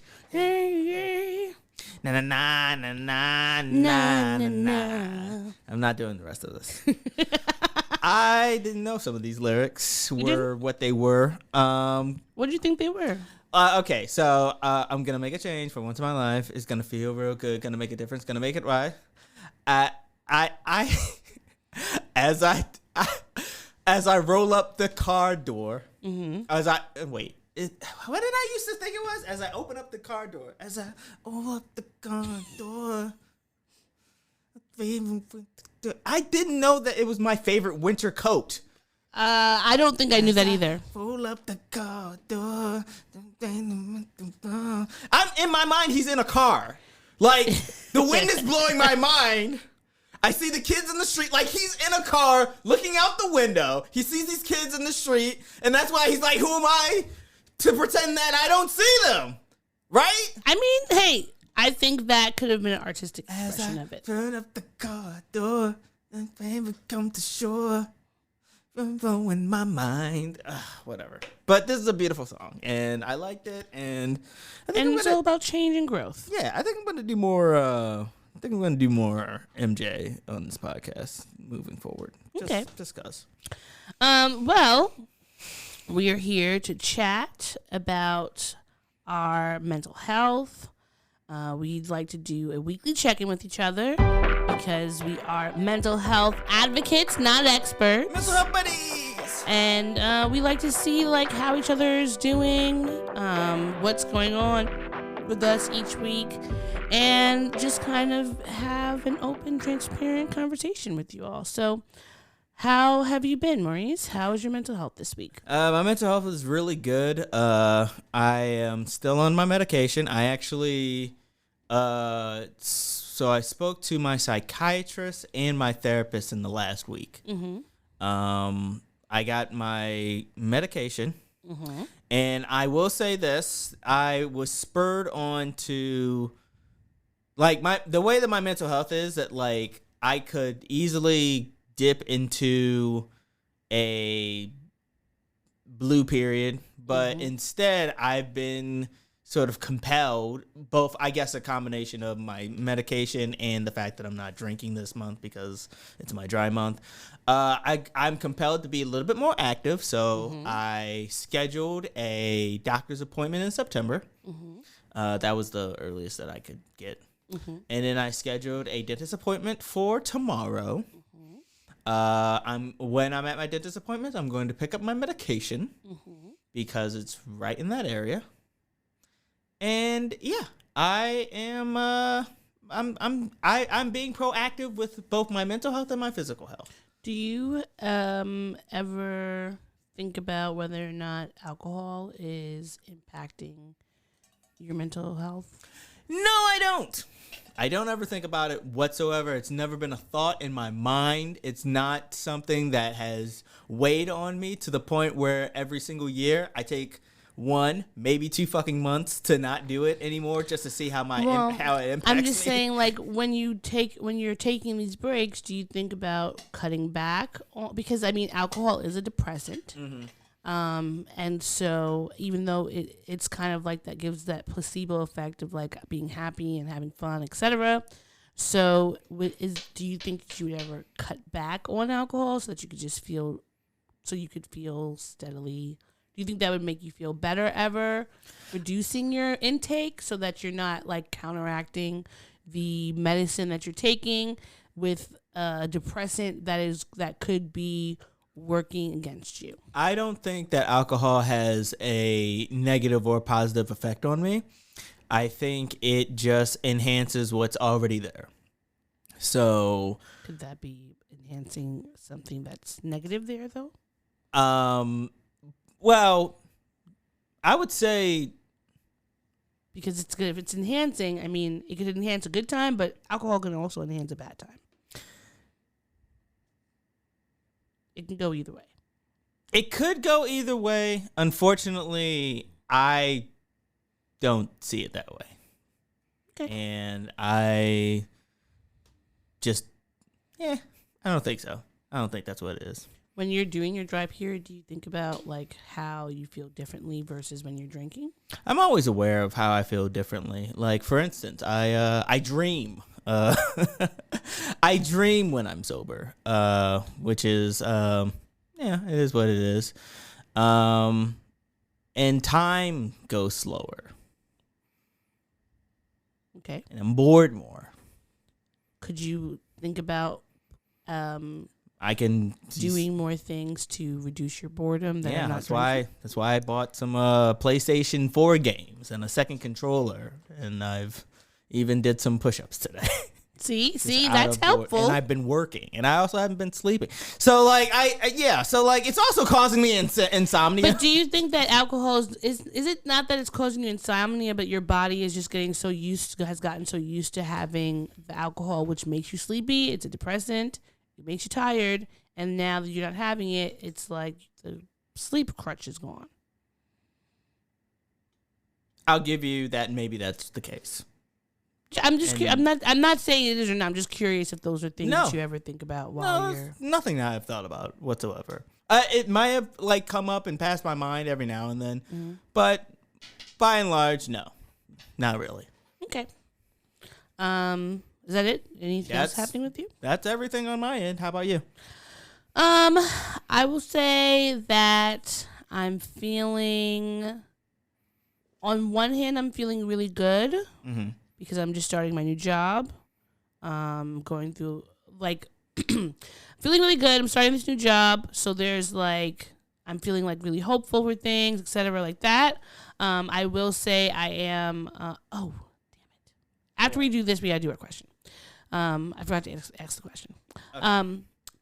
I do feel very overwhelmed right now in that new job because of all the training and stuff. There's a lot of training, and I am still in that mode of everyone's saying how great everyone seems really great so far, but just knowing in the past how people have seemed great, and then you start to really see who they are as time goes by, and that's something that I feel being as a neurodivergent person. My life is spent reading people and paying attention to people.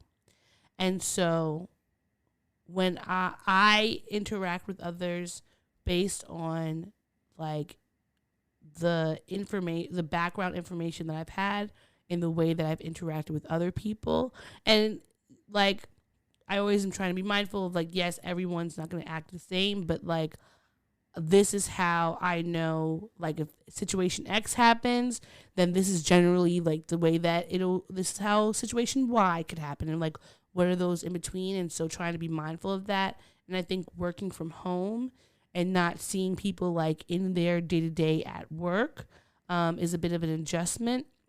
This is the fourth job I had during the pandemic. So fourth, yeah. I've done onboarding with 4 different jobs, and I will say all of them have been a little bit different. This definitely, I will say, is the most robust training that I've gotten. And there's a very big push to really understand the systems and all the different acronyms that are coming out. I mean, even though I've worked in tech before, working in this space, it is a bit intimidating just because there's so many words and jargon that I don't know. So I'll just be in meetings kind of everyone's speaking gibberish. I do feel kind of what is that word? Not mollified. I feel a little no, not like that. I feel malleable? A little bit more okay, or with the fact that it might take me a little bit of time. And there's a word for that, but I can't remember what it is. Peaceful or whatever, at peace, maybe, I don't know. With how long it might take me, only because everyone that I've been talking to has been saying hey, it took me a year and X amount of time before I really was good to know on these terms. And I think that one reason I get so worried is because my as much as I have a good memory with certain things, and then there's some things I have a great memory, but a lot of times I don't have, like, my short-term memory is not really the best. And it's always been like that for me. Like, when I can sometimes recall a conversation I had with someone when I was 10, because it was just really, like, memorable for me, or maybe it's even a conversation that I've overheard in the office or something. But when you're in a meeting and people are just talking at you, and I'm trying to process all this different information at the same time, it's daunting to me, because I feel like in the corporate world, it's like we've said, the work environments, regardless of where they are very ableist. Even if they don't know they're ableist, they're ableist. The same way they're racist, they're sexist, they're xenophobic. Like, these are just ways that our work spaces have been built. And one thing that I've noticed in senses of, like, how people interact with others at work is, like, you know, if they ask someone a question, and this may not have necessarily happened to me, but seeing how people react if they ask, like, oh, so what's this project that you're working on? What's it called? If you can't remember that project, and if you don't have all these little details about it on the spot, there are people who will think that you are just not paying attention, you don't know what you're doing, and you're not, like, on it. When the reality is, it's like, I could know everything about this thing, but because sometimes, like, I could see the word in my head or know the project, what you're talking about, and I might not be able to grasp and have, like, it's not aphasia, although sometimes I worry that it is, like, just not having the words come to you. But that's something that I struggle with a lot. And some people think you're just being stupid, or, like, you're not paying attention, when it's just that I can't pull these words out of my head if I wanted to. May I ask you a question? Yes. At your new job, have you made your company or your superiors or manager or what have you aware of your learning disability? Yes. Well, Are they aware? I told my supervisor knows I have ADHD. I told him. Okay, there we go. All right. So, with that being said, like, there should be if your manager knows this, then there should be already an understanding of leniency, you know? Like, I mean, like, does it seem like they're giving you the space and the I feel like they're room giving me the space in the room for that. And there's all these, like, DEIs about, like, all the different types of people and having disabilities and all these different things. And I logically understand that, but that logical understanding does not change the direct employee information? You just said DEI, and I was just diversity, equity, and inclusion. Oh, duh! I was on the diversity, equity, and inclusion committee at my company. As much as I can understand those things, I still watch how people behave, and even if somebody doesn't behave a certain way towards me, when I can see how people interact in social settings about other people. That is what the anxiety that I have in social interactions, whether it's work or personal. It's not because necessarily something has happened directly to me, but it's like I've seen how someone in a meeting is talking and maybe they can't recall something, and now I'm seeing what people are saying afterwards, or they're looking at each other or whatever. Like, I notice those things, and so I think that is what creates the anxiety for me, is because even if it may not happen to me that day or necessarily ever, I see how people behave in those situations, and it's like it then is what creates, and I guess it's not really imposter syndrome, but a kind of fear of not knowing everything that there is to know, like, on call. Because, like, I've also been in jobs where, because I couldn't recall something right in that moment, you know, someone's looking at me funny style or acting like, you know, I'm not prepared, when it's like, no, I just need time to look back in my notes. You calling me or asking me a question right now I'm going to be able, sorry, I can't tell you. I'm going to have to go look it up, and you're going to have to wait a few moments for me to do that. Has your current job given you has your current job instilled in you or shown you any signs that would prove your anxiety's true? As of right now, no.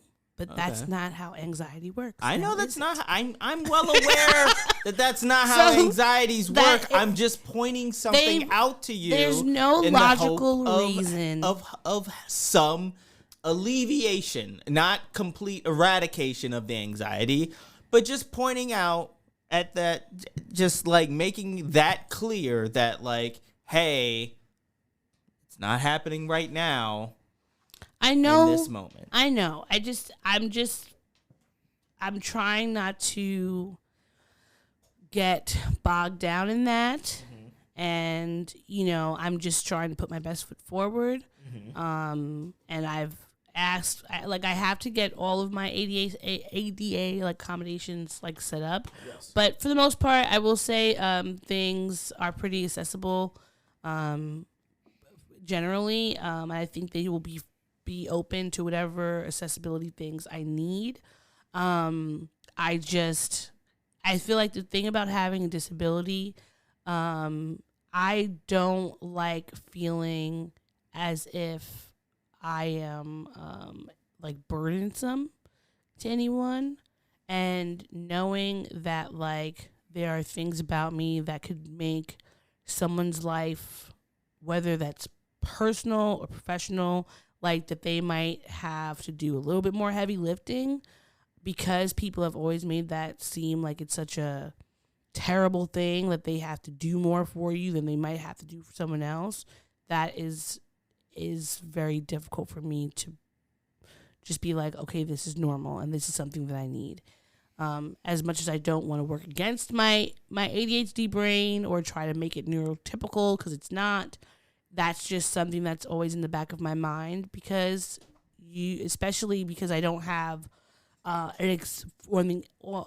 no one would look at me or interact with me and assume that I had, any processing delays or something like that. And that if I hear them and maybe don't respond fast enough, or like can't recall something, or whatever the case, any way that my ADHD impacts the learning that I'm doing or the interacting, like people generally don't see that, look at me and see that, or interact with me and see that, because they think that I'm very smart and articulate and et cetera, et cetera, et cetera. So when I do if there is a mistake that happens, it's like, well, you were just being careless and you just didn't make that mistake because you didn't care.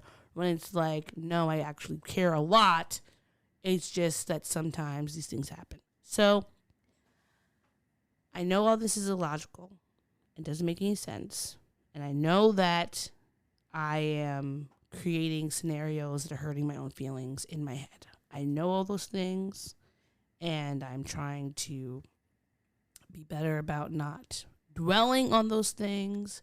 But unfortunately, I cannot help what my brain does. I can only, in the moment, tell myself, like, what is it? Like, fear is false evidence appearing real or whatever. Like, keep saying that all the time, but that doesn't stop me from, having anxiety. But I will say, in general, I feel very good about where I'm at.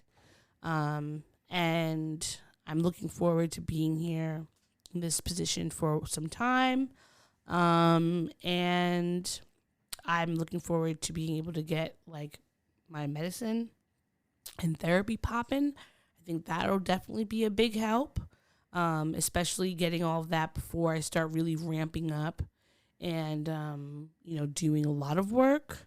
And I'm also getting sent to, like, I'm going to be traveling around. So I think that in general, my mental health is improving. I'm just, having to work through a few things. Okay. Yeah. Nothing wrong with that. Okay, so this was our question. We're going to do I know. It's a quick question. Okay. It's fine. And then there's just one topic that I wanted to talk about. Sure.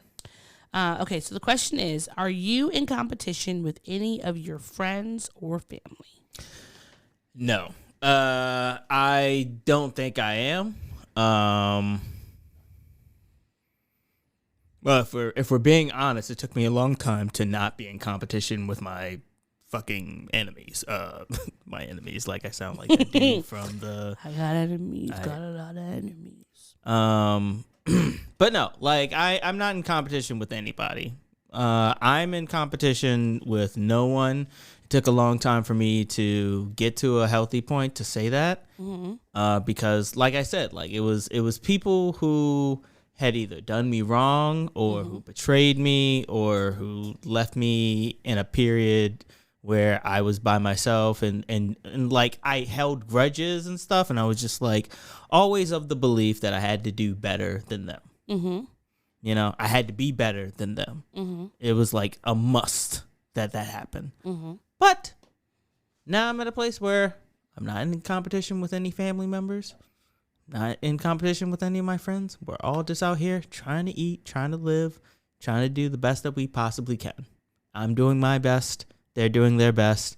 We're on different paths, different waves.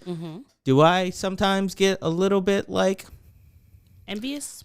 What's the softest jealousy there is? I think a little envy, a little green-eyed monster. A little envious. There's a little bit of envy that courses through my veins when I see an accomplishment of a fellow friend. But it's overridden by me just saying, hey, shout out to you for getting that, doing that thing, being on that vacation. And hopefully I can get there someday. I think that's a really good mindset to have. Yeah. I will say no. I don't have, like you said, I don't have anyone that I'm in competition with. The only person I'm in competition with is myself. Yes. But I will say that that is something that took me a bit of time, you know, and I won't even say I can't even say it's been that long since I've had those feelings. And I would say I never was in necessarily competition with my friends, but it would be feeling like, damn, you know, we've been working the same time together. Like, I should be at where they are. Why haven't I done that yet? You know, what's wrong with me? Things like that. But, you know, comparison is the thief of joy. And I've definitely been trying to be mindful of that and not be thinking about, like, how come I'm not doing what so-and-so is doing? Because we are all leading our own paths. And honestly, I will say the same as you. Even if I've had a friend who's gotten an opportunity that I wish, like, oh, I wish I could have that. Like, there's been, like, 10%, like, damn, why haven't I done that yet? But majority of it's just been, like, I'm so glad that my friends are really out here crushing it. You know, they're living their best life. And that motivates me to just keep, you know, grinding on, because I do feel like what they say is true about the people that you have in your circle are the people that, like, are the blueprint of, like, what your life trajectory or whatever is. And so it's like when my friends win, I'm like, well, then, you know what? I'm next, because we're birds of a feather flock together. We're all doing great. I want them to do great. And it's like I feel like we all have to focus on what our particular plans are and goals are, because, like, if one of my friends were to buy a house or get married and have a kid right now, those would be all amazing things, but that's their trajectory. Like, my trajectory might be a little bit different, and getting to those, like, different milestones could be great, but, like, that doesn't mean that I need to get it right now. I'll get it when it's, you know, time for me to get it. So, don't compare yourself, friends. Yeah, don't compare yourself to anybody but yourself. Just do you. Just do you and be in your own lane. Just be your best. Yeah. Okay, so there's a hotly debated topic that is mentally health specific that I want to talk to you about, and I wanted to preface this with I don't know if you if you still have that trigger warning drop, but now would be the time to press it. Trigger warning. Yeah, remember I told you we had to have a content warning, trigger warning thing, and I forgot what random ass music you played. It was something that was ridiculous. Oh, duh. But, okay, hold on. So yeah, no. Oh, no, it's not that. But I mean, but this, you might want to keep that one, because I think you're gonna need it for this section, and then of course, obviously for the Hold next on, yes, I got it. Hold on. No, so just set it up. I'll get it. All right, so there is a sex therapist from Pennsylvania that has been getting a lot of backlash. Her name is Miranda Galbraith, which is very interesting because that's you know how J.K. Rowling has her what's it, another pen name? Her pseudonym. Pseudonym, yes. It's Robert Galbraith. So it's interesting that two people with that last name are being problematic. Here is the trigger warning. Dramatic reverb. That's a terrible trigger warning. And No, now it is not. I remember it was that, and it's terrible. I don't know why you thought that was. I feel like last time I told you that this was this terrible trigger warning. Well, sorry, I don't have a bunch of. I could do Final Fantasy. Don't do any other noises, please, and thank you. Just giving you a content warning for mention of pedophilia, just so you can. Everybody knows. Mm-hmm. Okay, so the sex therapist got online, and you saw that clip I sent you. Mm-hmm. She wanted to discuss a term. She was discussing minor attracted persons. Is the term that she was using. She was then wanted to describe what those people are and give, I guess, like background. So do you have the video up? Can you play it? Yes, I can, but I have to refresh it since it's Instagram and they don't. She, her pronouns. Okay. And I'm a licensed fine. professional counselor and sex therapist in Erie, Pennsylvania. And today I want to talk about minor attracted persons. And I want to talk about minor attracted persons because they are probably the most vilified population of folks in our culture. And most folks are making incorrect assumptions about them without actually knowing much about them. And those assumptions create harm for an already marginalized population. You may have noticed that I'm using the term minor attracted persons, sometimes abbreviated to MAPS, instead of the more commonly used term pedophile. And I'm doing this because the term pedophile has moved from being a diagnostic label to being a judgmental, hurtful insult that we hurl at people in order to harm them or slander them. I also prefer person-first language that recognizes that any label we might apply to a person is only part of who they are and doesn't represent everything that they are. We are all people first with many different facets or parts of ourselves, and this includes folks who are attracted to minors. So to start with, let's talk about what a minor attracted person is or who they are. This term simply means that the person has an enduring sexual or romantic attraction to minors. They've not chosen this attraction, just as the rest of us have not chosen whatever our attraction is. You don't get to choose to be heterosexual or to be gay or whatever you are. And you don't get to choose to be a minor attracted person. Some minor attracted persons. All right. Okay. So enough of this has obviously been highly making the rounds computer on social media. Now, I just want to give you some technical terms. I wish you had told me about this. I would have put it in incognito mode before I. I'm sorry. Now I'm going to be on a fucking list somewhere. The map list. You're not going to be on the map list. Okay. So I want to give you some terms just so everyone's clear. Pedophile is someone who's attracted to a prepubescent child. A hebephile is someone who's attracted to a pubescent child, which is between the ages of 11 to 14. And I hope I'm pronouncing this right. Epibophile, I'm not pronouncing this correctly at all, is someone who is attracted to a post-pubescent child, so a teenager, so between 15 and 19.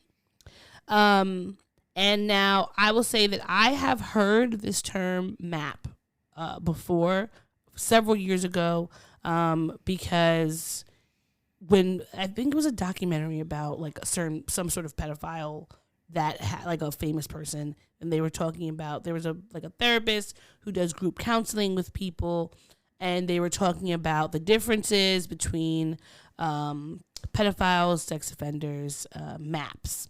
And I know that the term MAP came about because there are people who have the feelings, or at least from my perspective, the people who have these feelings towards children, anyone that's under the legal age. They may have them, but they may not act on them, and they go to counseling and therapy, et cetera, et cetera. They want to not be seen as the same as a sex offender, pedophile, because of the label around it. So this woman who, on her website, it says that she's been working for 20 years as a sex therapist. She's worked with people in state prisons and others.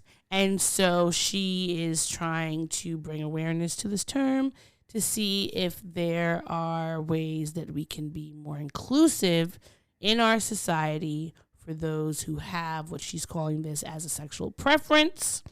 And that them having these desires should not be, and if they haven't acted on them, that shouldn't just be vilified. So I was watching it. I felt a lot of different things.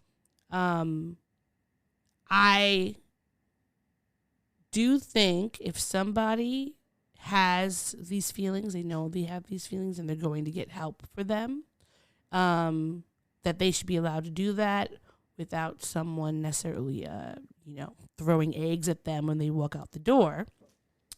However, to make the assumption that to say like, oh, these are the most vilified people, and this label is like so terrible, and act like people are doing something to them for labeling them this way, feels very disingenuous and weird.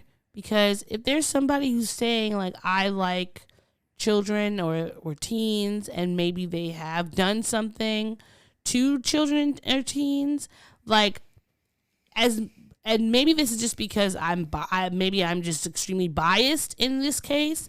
I cannot imagine myself saying, sure, buddy, this is just your sexual orientation, and you just need to get help, and it's all right, come live next door to me. No, I'm sorry. Like, that's just personally, I'm never going to be able to see past the fact that you are attracted to children, and you have to work really, really, really hard not to do that. Like, I think that if you go to therapy, all that, but why do you need to tell us this information? If you have never done anything with a child or a teen, then go get your therapy and keep it to yourself if you don't want anybody to be scared of you or labeling you as a certain type of person.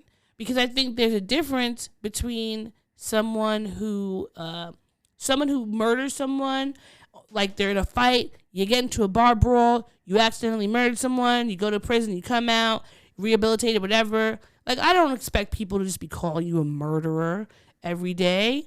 But if someone is like Jeffrey Dahmer and has a desire to peel people's skin off their faces, and whether or not they've done it or not, if they're coming outside and like talking about it, people are going to be a bit weirded out and scared, and they're not going to want you in their communities. So as much as people who, whatever, like, I can't even call this a sexual orientation. I think this is like, Psychology Today has a whole like article about what pedophilia is and what like the disorder of it, because it's in the DSM. So it's a disorder. But it's not a disorder that people shouldn't be less worried about, because of the fact that this disorder is very harmful, and some of these people cannot control themselves. So I don't really understand what this woman's point of like trying to make them into some sort of marginalized community. But I was curious about what your thoughts were on it. That's my thought. That's it. I'm good. You can keep your terms. You can keep all of that. Like fucking pedophile. Like, I understand that there's a deep. The intellectual side of me understands that there's a demarcation between the action and the interest. Right? For me, who has a philosophy minor and can see the world in various shades of gray, and nothing is as it seems, and give everybody the benefit of the doubt and everything like that, that's a hard line that I can't move. Yeah. And I won't move. Yeah. Pedophile is pedophile. And your interest in a child is your interest in a child. I want nothing to do with. I don't want that anyway. I don't want a map. I don't want a pedophile. I don't want a fucking GPS. I don't care what you want to fucking name your acronym as. I don't want it anywhere near me. I'm not interested. Just not. It's not. Miss me with that bullshit. It's not like I'm like, okay. Everything needs to be like, goddamn, I feel like we've scienced everything to death. Everything has to be fucking scienced into a fucking box.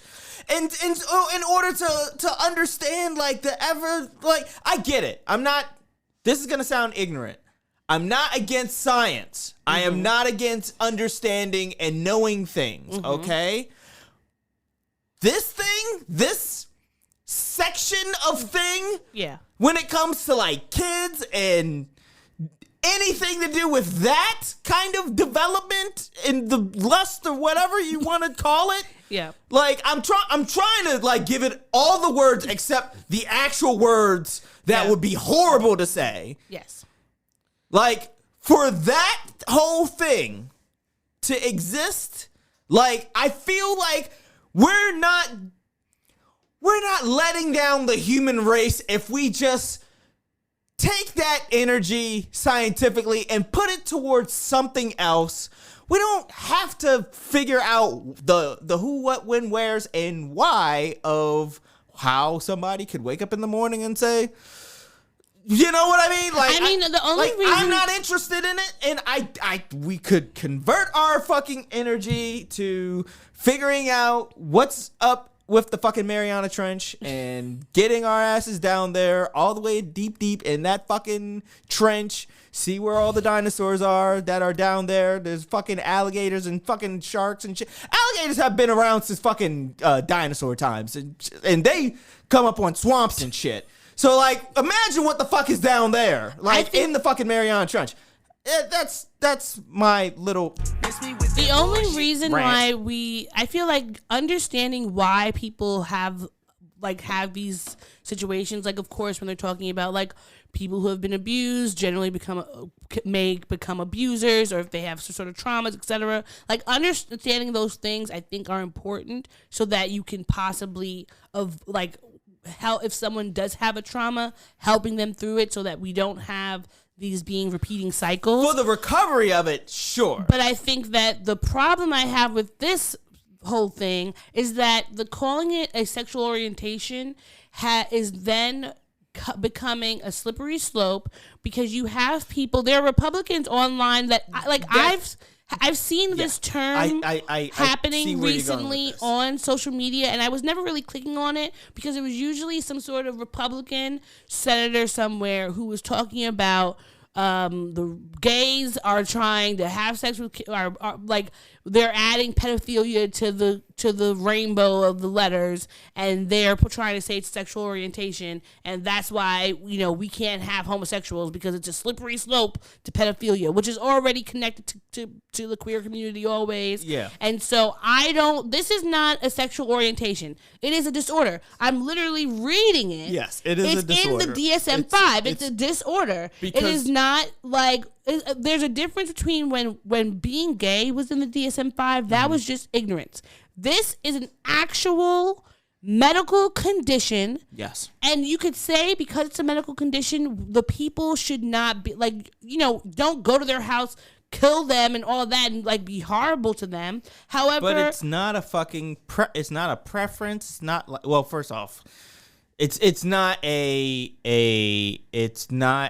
an orientation. Yes.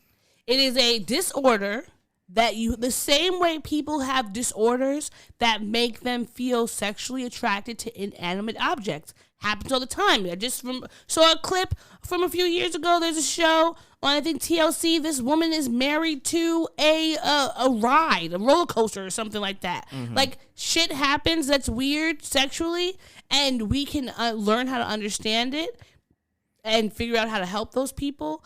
But you're not going to tell me that I'm supposed to be like inviting someone who has desires towards children into my LGBTQIA spectrum or into my sexual preference, because that's just not the thing. You could say we need to rehabilitate them, sure.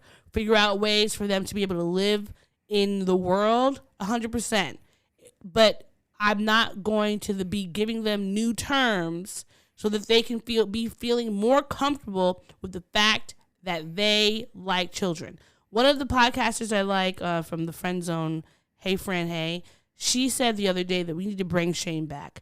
And I agree. Have some shame sometimes and keep some information to yourself. If you you like children or teens and you've never done anything and you're going to get help about that, great. Keep it to yourself. Because nobody needs to know that information. Because if people do know that information, they're going to start treating you accordingly.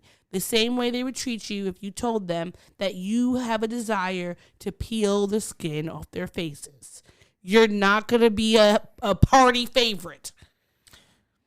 Me wanting to eat Idris Elba's ass is not the same equivalent as this.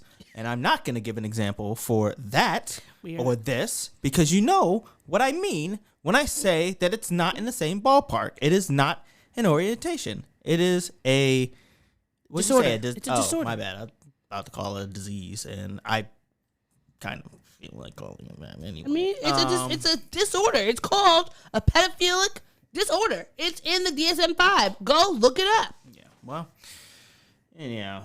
But that's it. That was all I wanted to talk about because it was a hot thing that I saw on my timeline today. And I wanted to talk about it in this mental health section. I'm sorry that if you were triggered.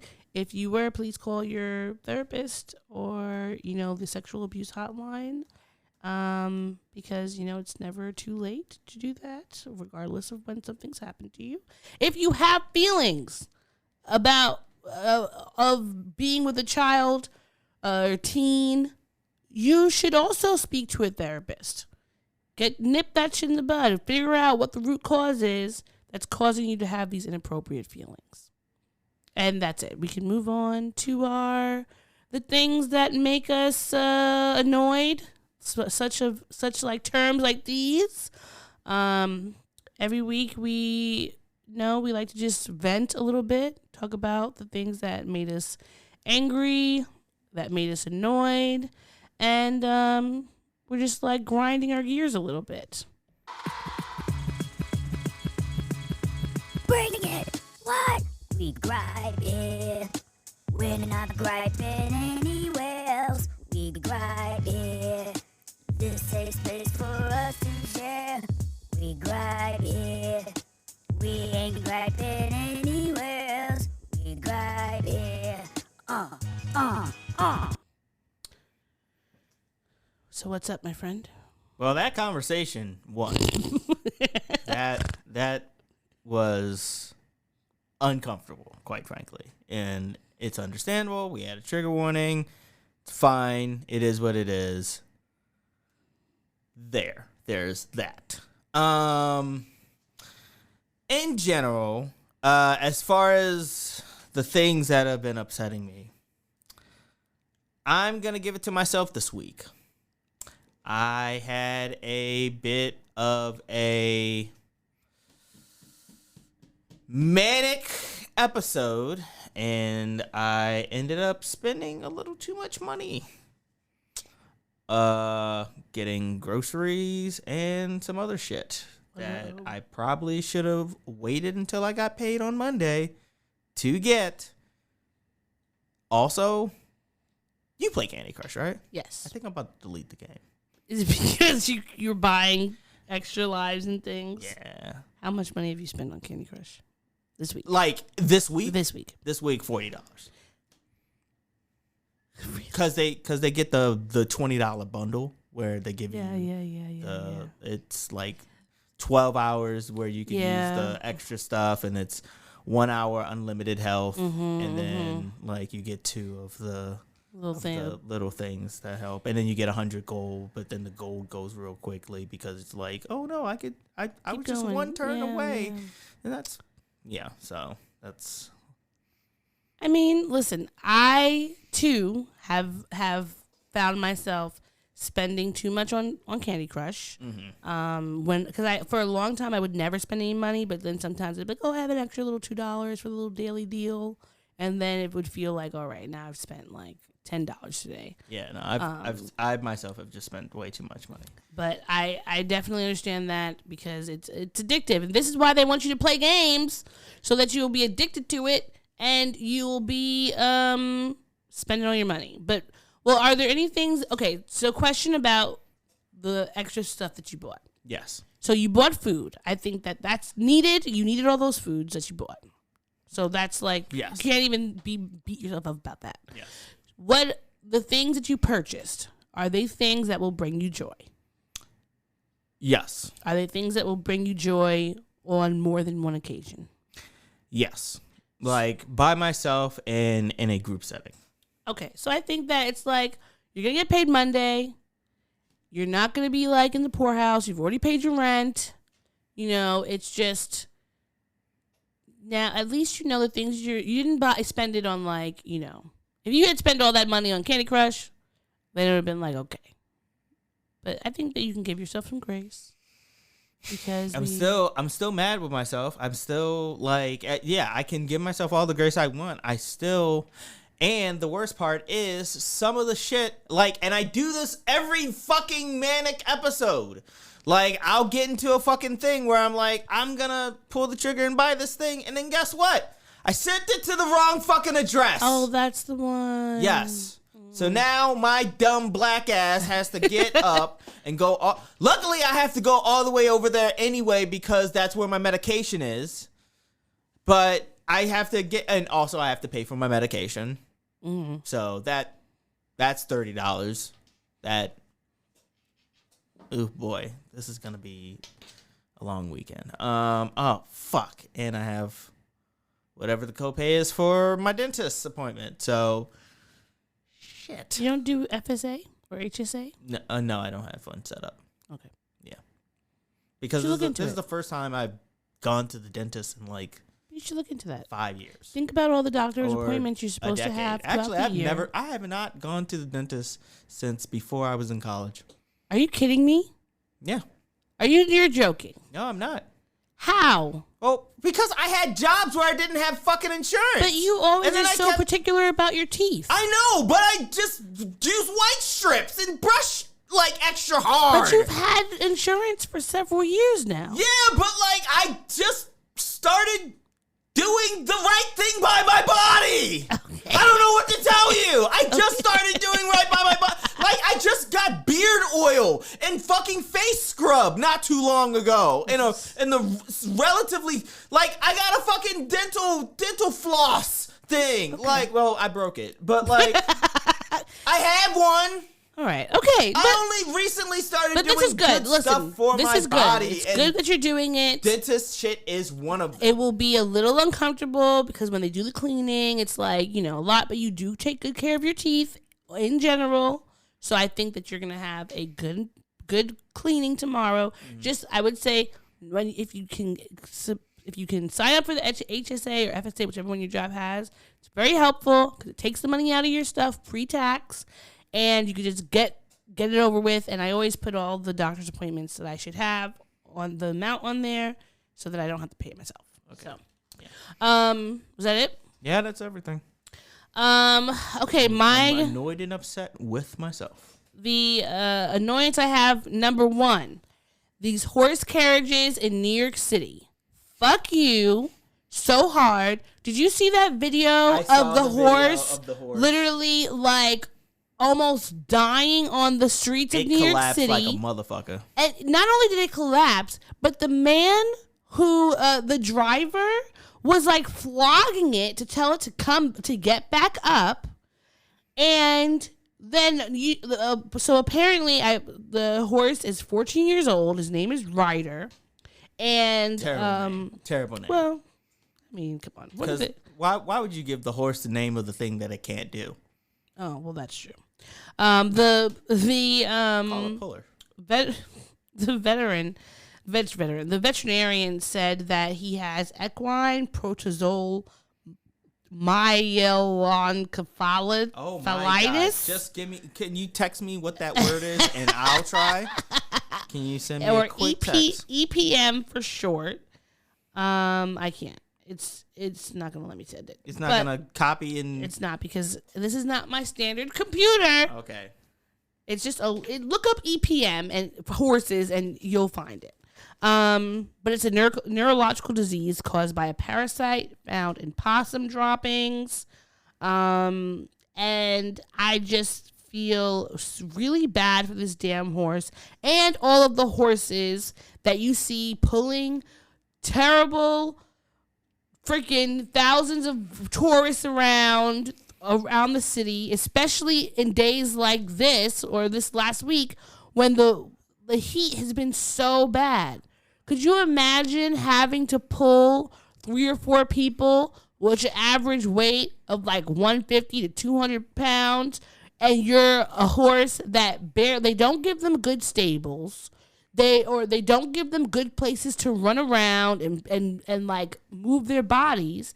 And then you're forced to stand around all day in this fucking heat pulling tourists. Like, I just hate it. And I need this. This needs to be the same way at zoos now. They've been like putting taking away the zoo animals and putting like hieroglyphics. What is the word when it's a like 3D rendering of the hologram? Hologram. Thank you. Okay, they've been putting holograms. And also equine protozoal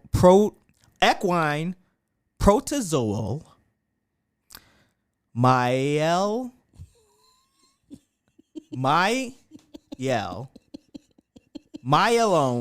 syphilitis. Hey, you did better than me. Equine protozoal myelone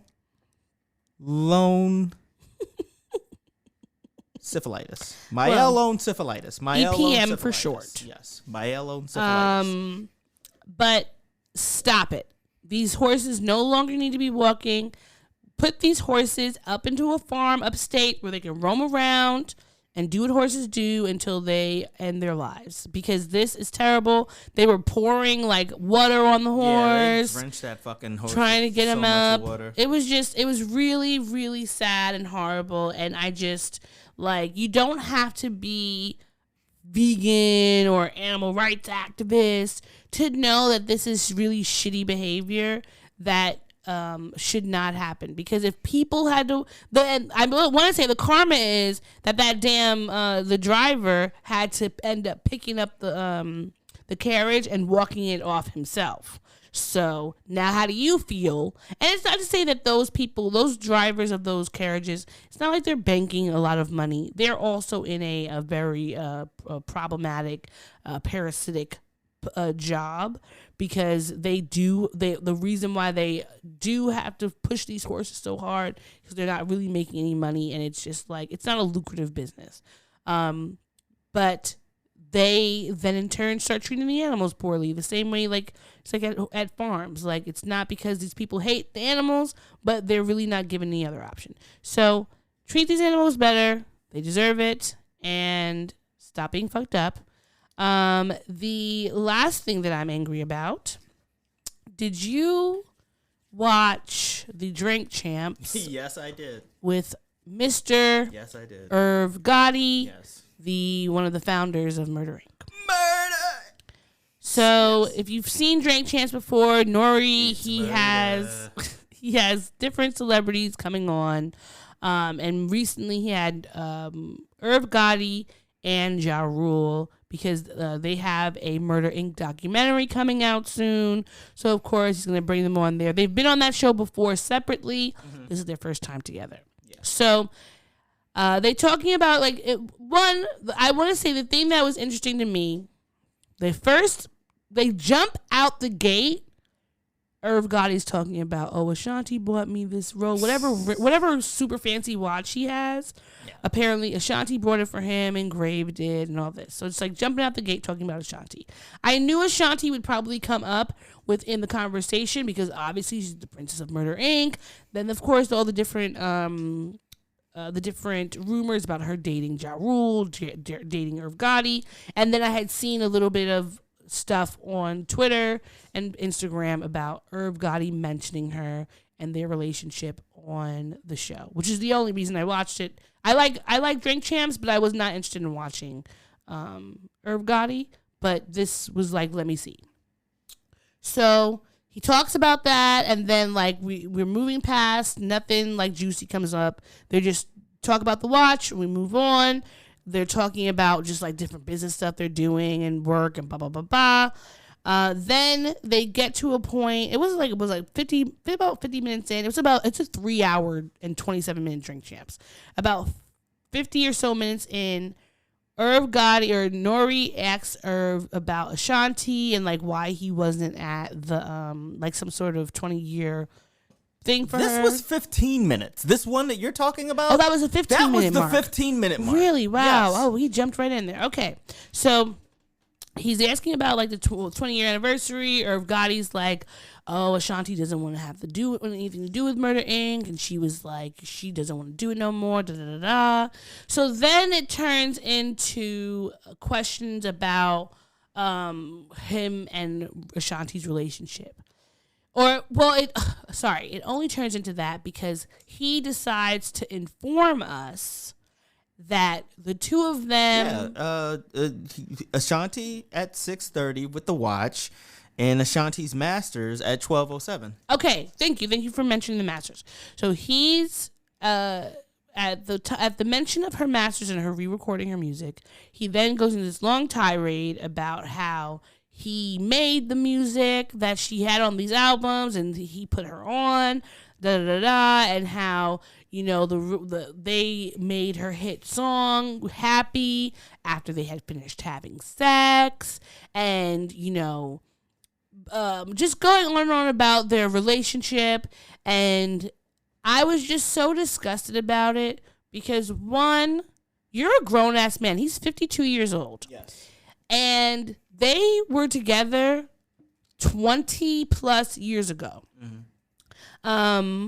And Ashanti was maybe, and she was in her early 20s when she signed with them.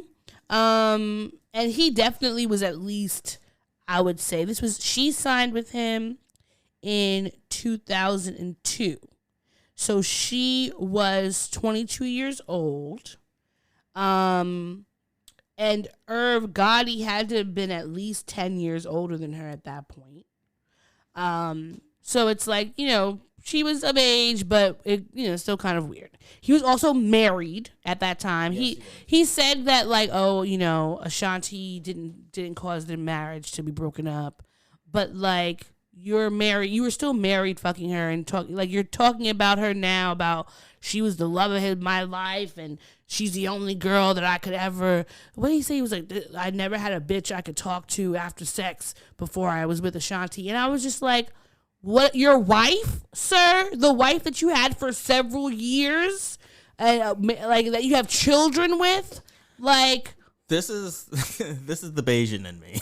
But that is maybe the one portion that I kind of understand. Like that this dude is probably very much in love. Yes, he has a wife, but he's so in love with Ashanti. This woman, this girl, the light of a life and everything. Also, he has a wife and kids. But like just this woman who, when he wakes up, he rolls out of bed and he looks at her in the eyes. It's just like, yes, like this is what's bringing me so much joy. And yes, he has a wife.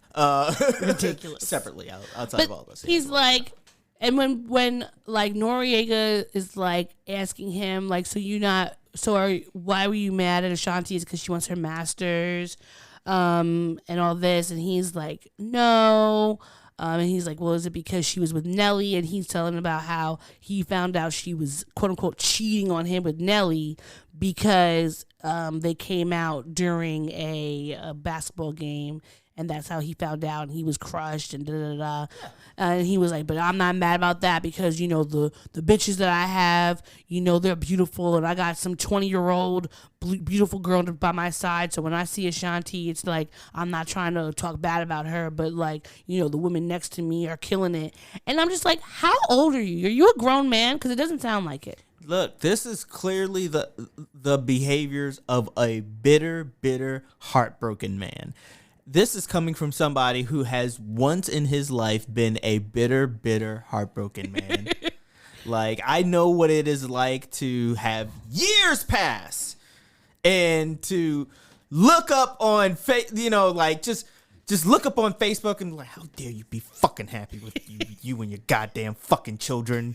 Fuck you. Like, fuck, how dare you? Like, I understand, like, years. I mean, years removed. At least you were at a very formative age and it was also like a really shitty... Jokes. It was also like a really shitty thing that happened. So, like, versus someone being a grown man who's cheating on Also, trying to guess who I was just referencing just there. Having to, like... You're mad that the woman that you were seeing while you were married is off with a single man, non-married man who will give her a life, perhaps, or a relationship that she could actually be outside with. Or at least some #1 hits. I mean, and he was just like, oh, she's not had a hit since. She only wants her masters because she recorded the album before and it didn't sound good, so now she wants her stuff and da-da-da-da-da.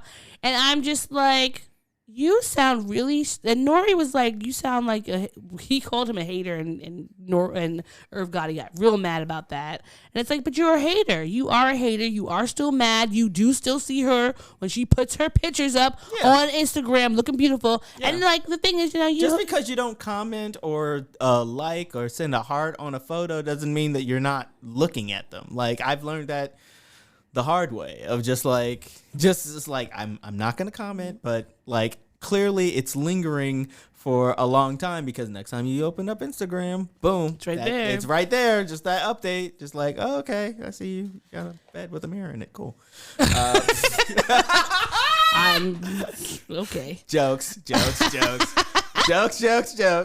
Who is Maurice talking about? Send us an email. But see if I confirm. I won't. I think that people should, like, there's never a reason for you to be, like, this has been 20 years out. She didn't do anything to you. She didn't abuse you. She wasn't, like, stalking you or being mean. You're just trying to do this to promote your dry-ass documentary so people will watch it. And I bet you when they watch it, it's going to be a dry-ass thing with you in it and that nobody cares about. And I'm not even, like, a super Ashanti. Like, I'm not trying to buy a Ashanti album or go see her music. But I 100% believe that any woman should be able to have her dating experience not be thrown in her face later on in life just because some man is salty. Like, fuck you, Irv Gotti. You're a weird creep. That's why nobody cares about you. And you're over here telling us about this sucking this French businessman's dick on the show as if we're supposed to think you're some big man. I don't care about you. Nobody cares. Take your $2 billion whatever deal and just leave us alone. Keep us out of your narrative because nobody cares. And I just want men in general, like, shut up. Stop snitching on people. Nobody cares. If she wanted to talk about your relationship, she would talk about it. But obviously she's so embarrassed by your whack-ass time that she doesn't want to talk about it. So leave her alone. What is Irv? What is he? What do you mean? What is he? What ethnically? He's black. What do you mean? He's just straight up black. What do you mean straight? You mean like, is he like American black? No, I meant like, is he like Puerto Rican? Like, he's a black man. I don't know. He could be Afro-Latino. His name is Irving Domingo Lorenzo Jr. Okay, there we go. So it's possible he's born in Hollis. He's born in Queens. So yes, I mean he's a black man. I don't know. Okay, doesn't have any other personal information besides because being black. Like I said this to you while we were watching it. He has an old man baby face. Like his this is gonna get me shot, but like he looks like his face is like you've seen like a freshly newborn baby squint. That's what his face looks like. That's what his head looks like. So I don't know why he's like so. Like, him being so pressed about Ashanti having her masters, even though he keeps saying it's not about the masters or her fucking Ja Rule, it's because she doesn't want to be with the Murder Inc. anymore, and we're the family, and blah, blah, blah, blah. I'm looking at, like, the songs he's produced. He has produced hella songs. yes. So since, like, from 2002 to, like, 2002 was really the only time he was making anything for Ashanti, for real, just for her. The rest of the time it was for these different artists. So just because you couldn't find any better artists to make music for doesn't mean that she's supposed to be beholden to only doing all this. He has What's My Name by DMX, Holla Holla by Ja Rule, Can I Get a What by Jay-Z, and like, you have enough music that people still really like. If you talking about her getting her money up and getting producers because she doesn't have a hit since, why don't you get your shit together, learn some new skills, and produce better songs? Because clearly you're whack, dry ass, nobody wants to work with, which is why you have had very few singles that I'm looking at. The biggest time you had music popping was 2002 and prior. Between 2000 and 2002 is when you had all your songs. Before then, you were just doing sprinkles here and there, and you've been trying to work. Thank God you didn't go to jail with the FBI. But, I mean, like, get your life together, leave Ashanti alone, and, like, wash your drawers because they're looking real stinky and itchy. And that's why you seem to be coming on TV and telling people's business like this. So that's all for my grindings. all right, that's everything. So let's move over to the things that made us happy. I'm the baby merchant, tots are us. I give you all the service and no damn fuss. Give the baby merchant just a week or two. I love your baby for you. What's making you happy? We've done. I've already talked about going to the wedding, right? Yes. Yes. Okay. So that's not anything. But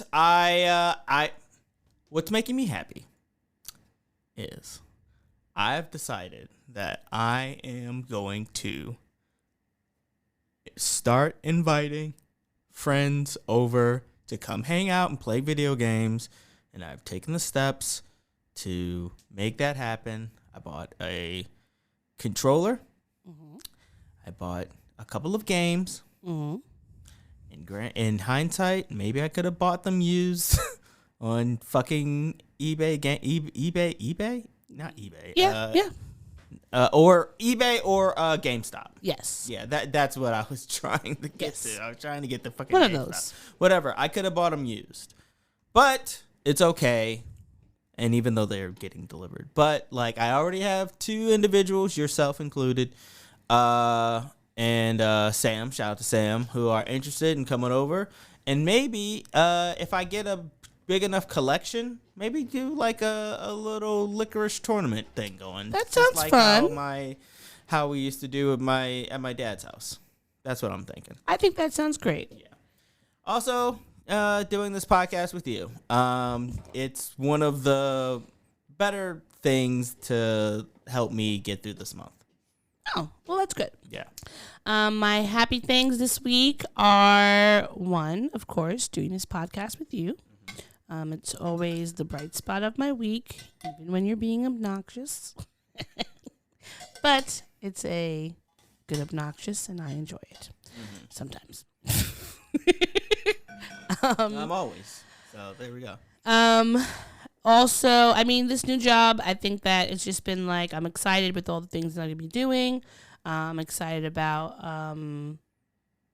my little babies growing more and more. And we're planning the baby showers, almost finished planning, which is very exciting. I'm going to be traveling for work, which is very exciting.